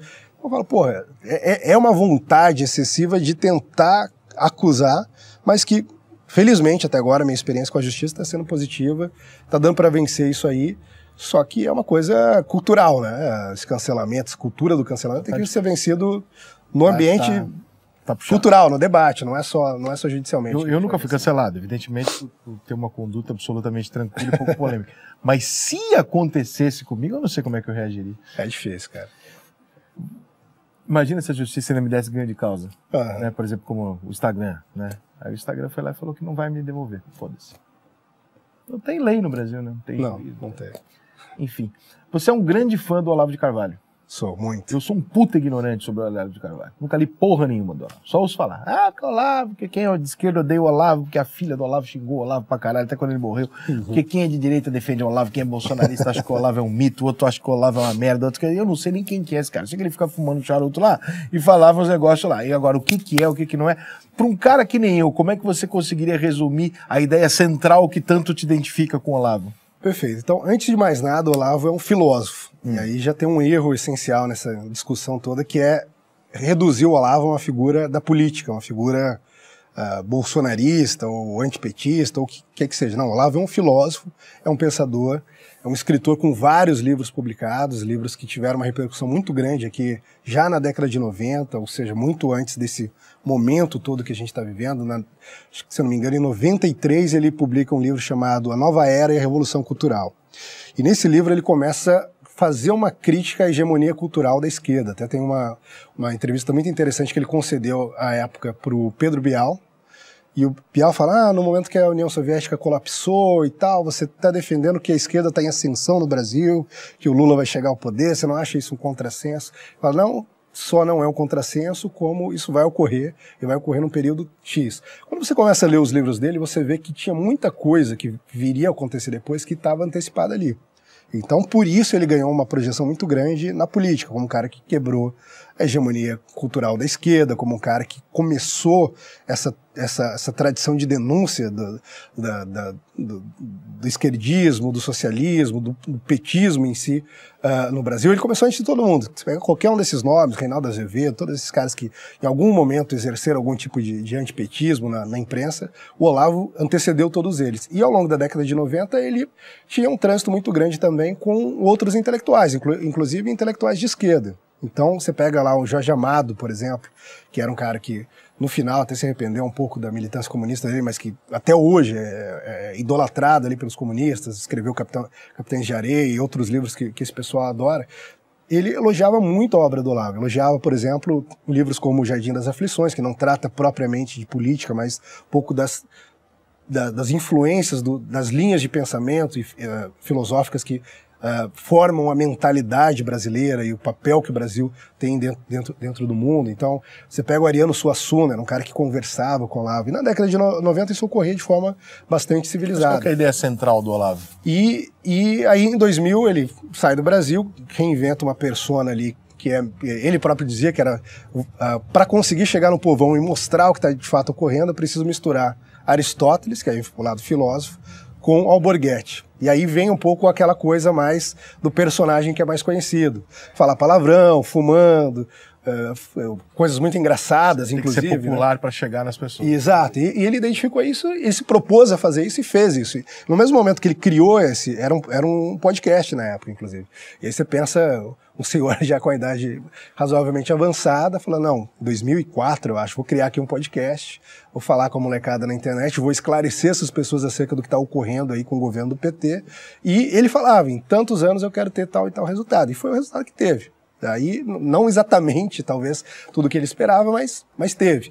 E aí, quando você fala sobre a ideia central, tem muitas coisas. A epistemologia dele é um universo todo que daria para expandir, mas eu acho que a ideia central, e que pelo menos a que mais me chamou a atenção, foi a teoria dele sobre...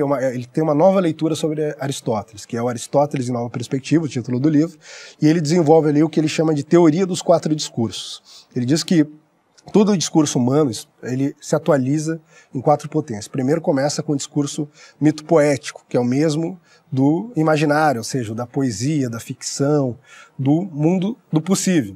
Depois você avança um pouquinho e você vai para o mundo da retórica.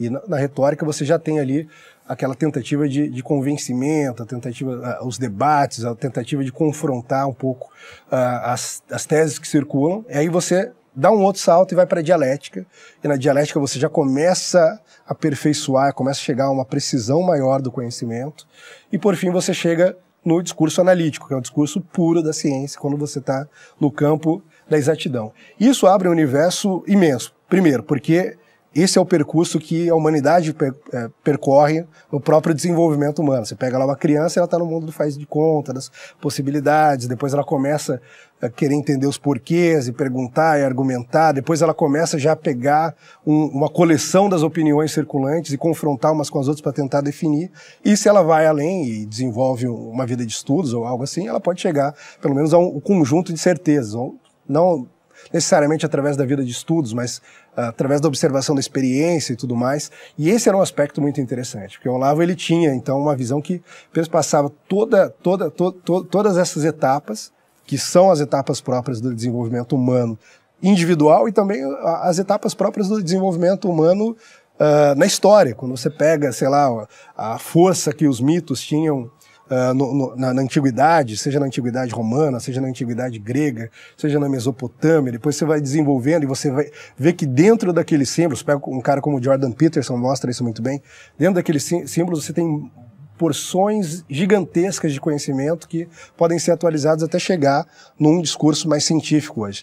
E aí o curioso disso é que você tem, por exemplo, um cara que usou essa sacada do Olavo para implementar isso no estudo de matemática em Cuba. Um cubano leu o Olavo aqui no Brasil, falou, olha, eu vou usar isso aqui como o elo que faltava aqui para o desenvolvimento da educação infantil no campo da matemática. Ele vai lá e leva isso. Na Alemanha, um cara que também é de esquerda, vai e leva isso. E aí reduzem um cara como esse como um cara...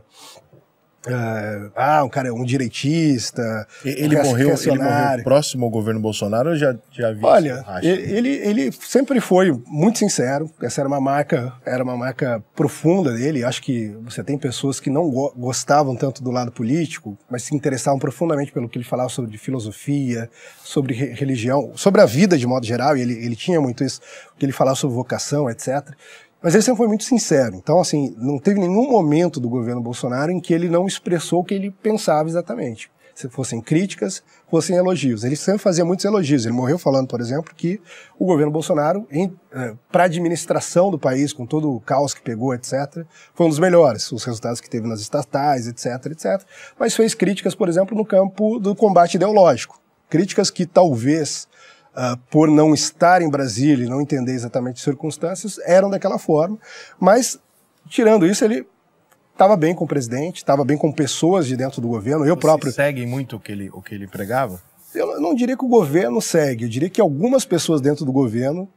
Você, por exemplo. Eu, por exemplo, e isso é muito claro, e chegou a ter uma revista, acho que a capa da revista Época, os olhos e os ouvidos de Olavo de Carvalho dentro do Planalto. Aí tinha uma teoria que eu ligava todos os dias pro Olavo, aconteceu isso, fulano de tal falou tal coisa, como que eu ajo aqui dentro? E não era uma verdade. Eu tinha uma amizade com ele, a gente não conversava com essa frequência, infelizmente, hoje, principalmente depois que nós o perdemos, eu sinto muito isso, gostaria de ter conversado muito mais, mas tinha toda essa mistificação de guru do governo. Nunca foi o guru do governo. Ele teve, eu acho que 2 vezes como presidente. Eu estava presente nas 2 vezes, foram poucas palavras trocadas. Ele não teve nenhuma empolgação de tem que fazer isso, tem que fazer aquilo, tem que fazer aquilo. Ele escrevia publicamente o que ele achava que tinha que ser feito.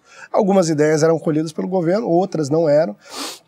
O governo, quando ele faleceu, ele teve no Brasil um pouco antes, né, para se tratar. Eu tive a oportunidade de estar com ele algumas vezes. O governo, quando ele faleceu, prestou homenagens, decretou o luto oficial. Então, isso mostra que eles terminaram em bons termos. Mas havia críticas, claro. E, enfim, mas o Olavo é muito maior que a política e qualquer pessoa como você tem interesse. Eu sugeriria ali que pegue, por exemplo, um livro como A Filosofia e Seu Inverso. É o contrário da maioria dos livros de filosofia. É divertido de ler, tem um estilo extremamente interessante e abre um universo de possibilidades que não tem nada a ver com política apenas, mas com a vida mesmo e com aquela ideia da vida bem examinada. Eu nunca tive tempo, eu parei assim, falei, vou ler o Olavo de Carvalho, até porque também, cara, esse negócio, essa polarização enche o saco, você não quer se aproximar de nada que... acaba contaminando. Né? Mas como filósofo, talvez tenha muita coisa lá que não tem nada a ver com política. Que porra é o tal do It's Time? Isso aí eu vi que a galera tava perguntando ali. Eu não sei. Cara, ou eu não me lembro. O que aconteceu? Teve um determinado dia ali que as coisas meio que saíram do controle na internet. Eu coloquei um tá na hora, por um motivo específico, e aí uma galera começou. Aí veio o Hélio Negão, o Hélio Bolsonaro, né, o Hélio Lopes. Aí ele escreveu embaixo, It's Time. E aí uma galera começou, como se fosse um grande acontecimento que fosse ocorrer naquela noite, e começaram a postar, e começaram a conjecturar.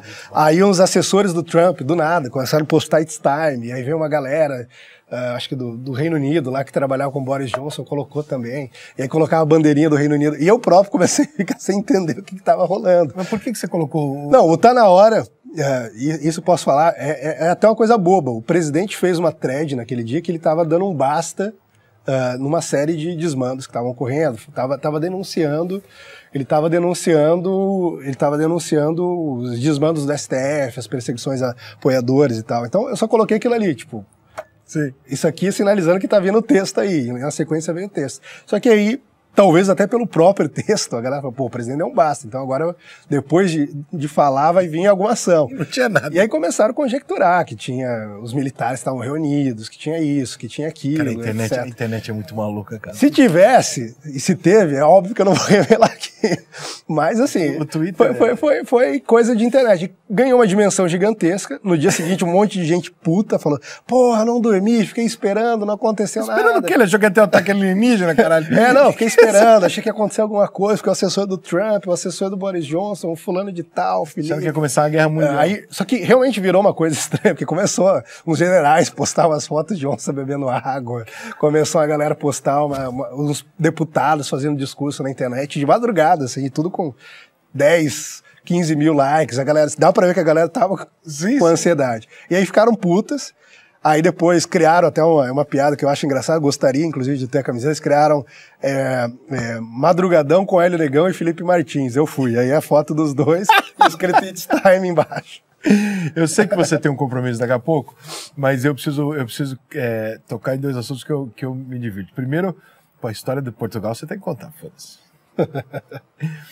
E segundo, assim, o Bolsonaro, vamos esquecer a parte política. Vou roubar um pouco da sua água aqui. Por favor. Vamos esquecer a parte política do gosto, não gosto, sou de esquerda e direita, e cada um, né, pode odiar o Bolsonaro à vontade. Mas tem uma coisa nele que é inegável. Se você excluir toda a questão política e ideológica, ele é um sujeito engraçado. Porque ele é muito espontâneo e, né, ele é engraçado, o jeito que ele fala e tal, é engraçado. No dia que ele estava eleito, mas ele ainda não tinha assumido, o cara lá dos Estados Unidos veio pra cá. O John Bolton. Sei lá quem que é esse maluco. Não sei onde jogou esse cara. Mas enfim, esse maluco veio pra cá. E aí ele recebeu um café da manhã na casa dele, numa mesa sem toalha, com um danoninho. É verdade que ele falava em português pro cara? Tem aí, danoninho aí, sucrilho.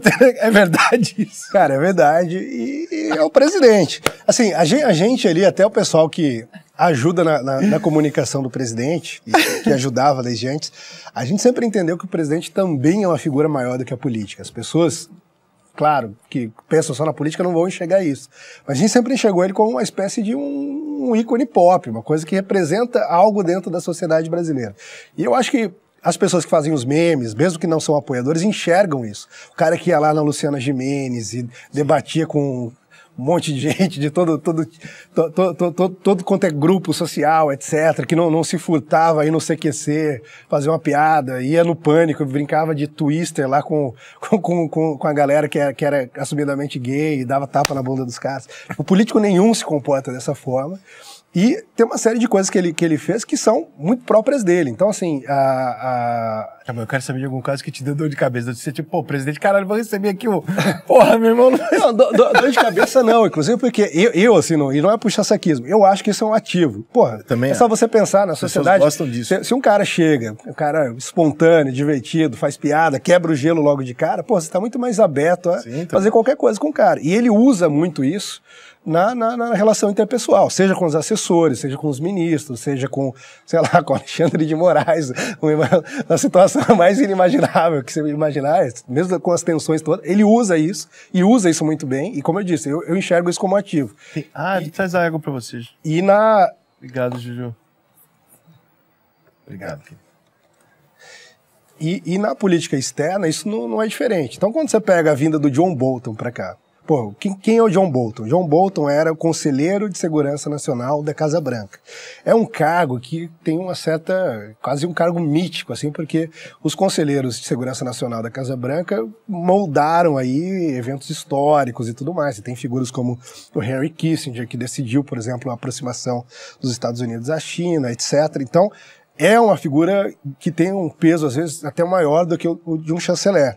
Seria mais ou menos ali o correspondente ao general Heleno aqui no Brasil, uma mistura do que o general Heleno faz com a inteligência, com o que eu faço com o aconselhamento, mas é uma coisa, por ser Estados Unidos, evidentemente, muito maior. Aí o John Bolton vem para cá, porque ele era um dos caras dentro do governo Trump que mais prestava atenção aqui no Brasil e que via o presidente Bolsonaro como uma figura de interesse e tal. E aí ele foi aqui na Barra, né? Casa dele. O presidente não tinha assumido, não tinha nem governo de transição, nem nada ainda. E o que você falou, era uma mesa como essa aqui, parda, né? Não tinha toalha, encheu lá, colocou manteiga, margarina, colocou uns biscoitinhos, colocou pão para comer com leite condensado, danoninho. E foi isso, o cara chegou, porra, come aí, se sinta em casa e... Claro, tinha gente traduzindo ali, mas ele falava. Você tava? Eu não tava, eu fiquei sabendo depois. Você entraria em pânico? Acho que não. Eu acho que assim, eu não trabalharia num governo em que esse tipo de coisa não acontecesse. Eu acho que justamente esse estilo dele... Mas conta como é que foi quando ele conheceu o cara de Portugal. Não, eu vou contar.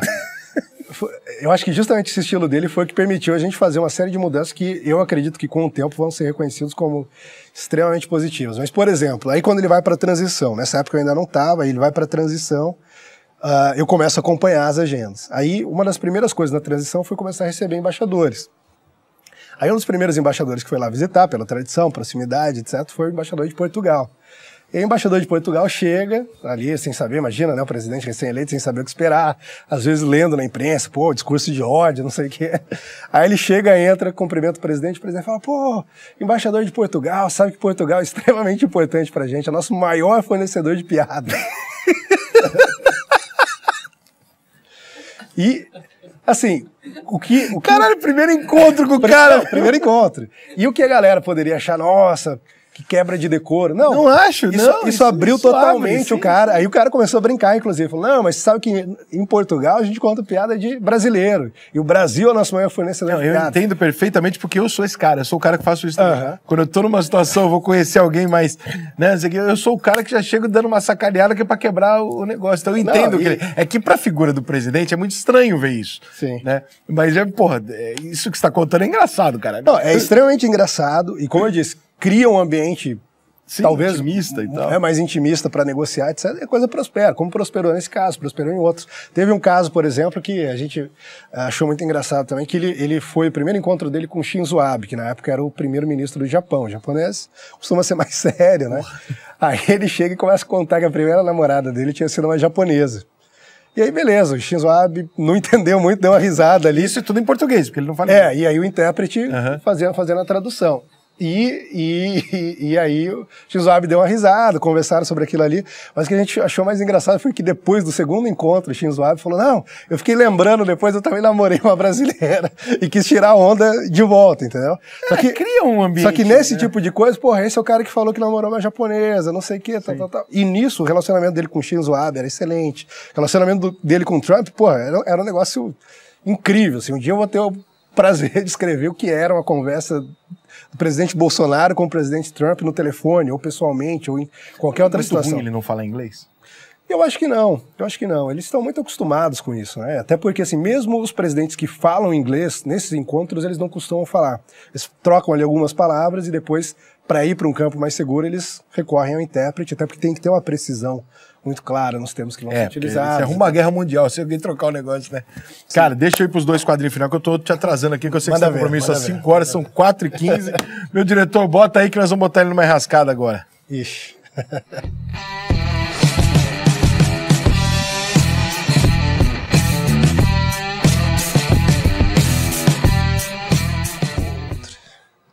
Então agora é o seguinte, meu compadre. Bota aí, meu diretor. Que eu vou te dar 2 opções, você escolhe uma, tá? Sim. O que você preferiu, Tropa de Elite ou Cidade de Deus? Qual você gosta mais? Cara, difícil. Eu gosto dos 2 filmes. Acho que todo mundo. Eu gosto dos 2 filmes. Cidade de Deus é um puta filme, mas o Tropa de Elite tem um negócio que eu gosto nele, que é o seguinte, ele é o tipo de arte que foge ao controle de quem criou. Porque os caras lá atrás, Padilha, o Wagner Moura, etc., eles criam o Capitão Nascimento como um vilão, não exatamente um vilão, mas eles não queriam que o cara fosse... o cara escroto, que ninguém vai gostar.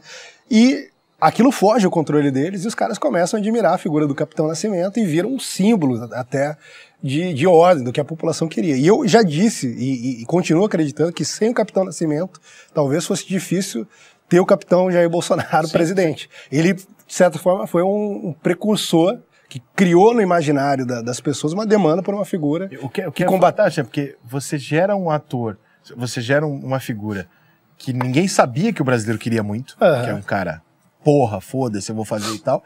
E o cara que interpreta e vira um mito por ser o Capitão Nascimento é um puta do esquerdista que hoje... Ele foi pra Folha de São Paulo e fala, vocês não estão entendendo nada, não é pra elogiar, o Capitão Nascimento não é herói. Depois fizeram o segundo filme, colocaram lá a figura meio freixo, né, pra ser mas não funcionou, e o Capitão Nascimento até hoje é um mito. É um mito.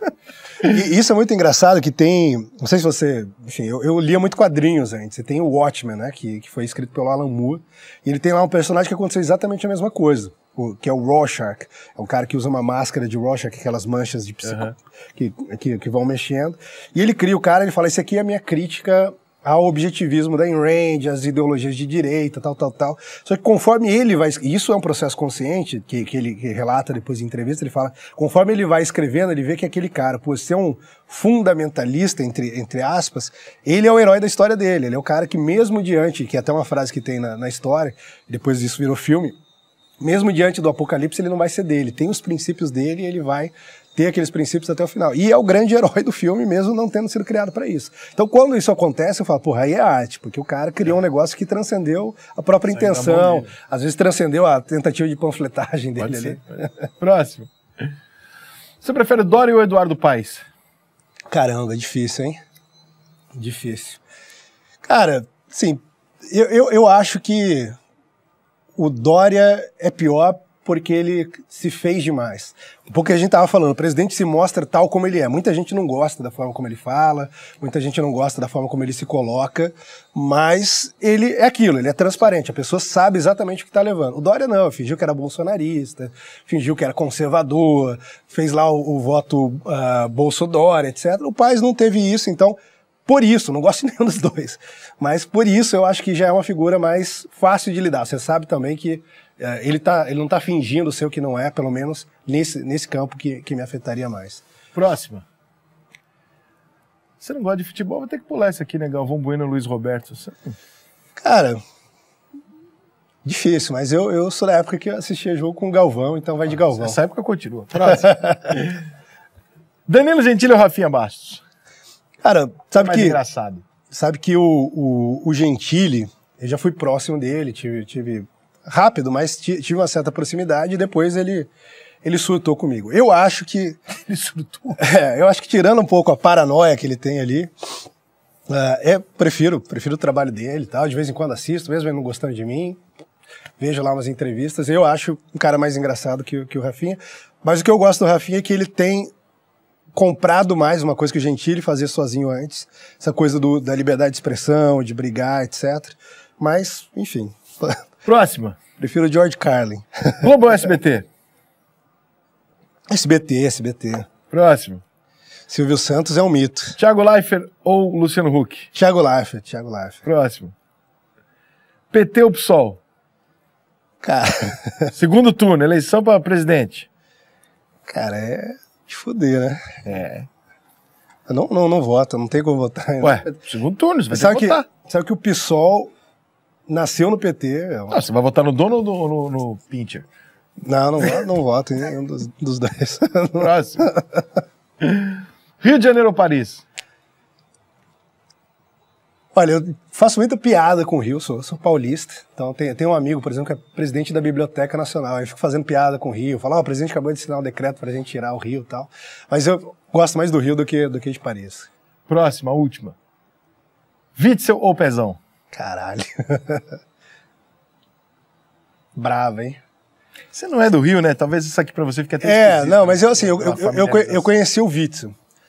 Ele sentou na mesa uma vez num almoço lá no Itamaraty, tinha acabado de ser eleito. Aí ele falou, ali eu vi que tinha uma coisa errada, né? Ele falou assim, um dia eu vou ser presidente e depois que eu for presidente eu vou ser secretário-geral da ONU. Aí, pô, a megalomania do cara é meio... Até pra você ser ladrão, você tem que ser mais ou menos inteligente. Né? Esse cara, eu não vou julgar honestidade ou desonestidade, porque é o que ele tá sendo julgado, ou já... Bom, por ter perdido o mandato, evidentemente já tem alguma merda lá que já foi constatada, mas é burro pra um cacete, não? Não. Meu Deus, o cara conseguiu destruir a porra toda em meses. E foi outro que, enfim, surfou na onda Bolsonaro, fingiu ser o que não era. Que sujeito falou que ia entrar com segurança pública. Você não fez porcaria nenhuma. O Pezão, sendo bem sincero, a única coisa que eu sei do Pezão é a fofoca de que ele namorava a Dilma. Próximo, bota aí o 0 a 10 pra liberar o homem aqui. Tô mais preocupado com o teu horário que você, pô.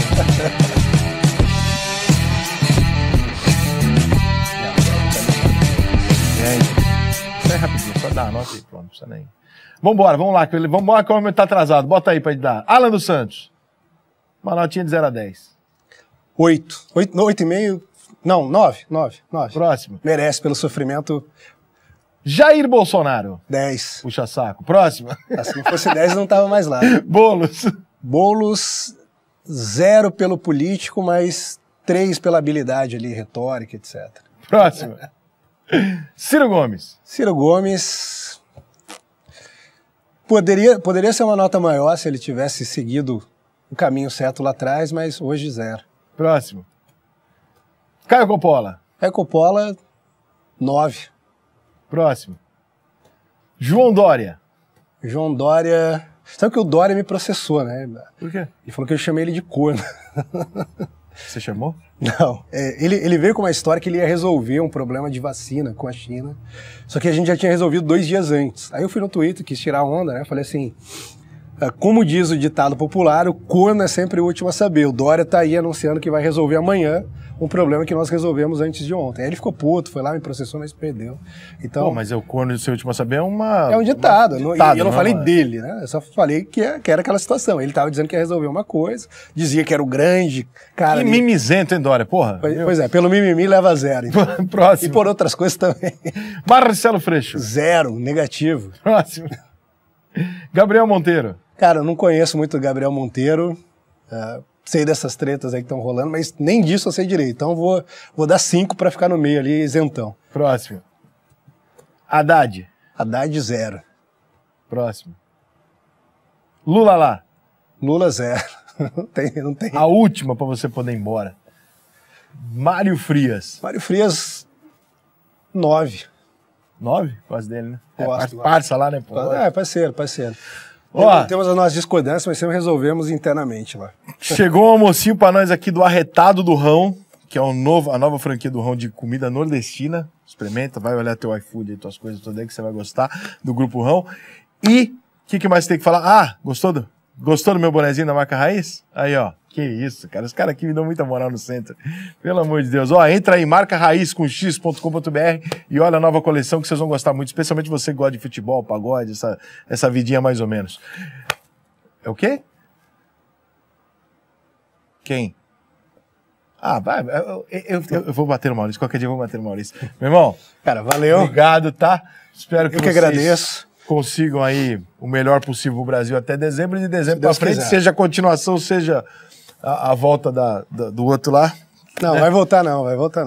Só oremos, vamos lá. Oremos. Mas vamos que vamos. Rapaziada, Estúdio Center, espetáculo de estrutura, muito obrigado. Gostou daqui? Muito maneiro. Água filtrada, hein? Isso aqui é a Estúdio Center. E voltamos, não sei quando, nem com quem, mas nós volta. Fica inscrito aí no canal que a gente volta. Valeu.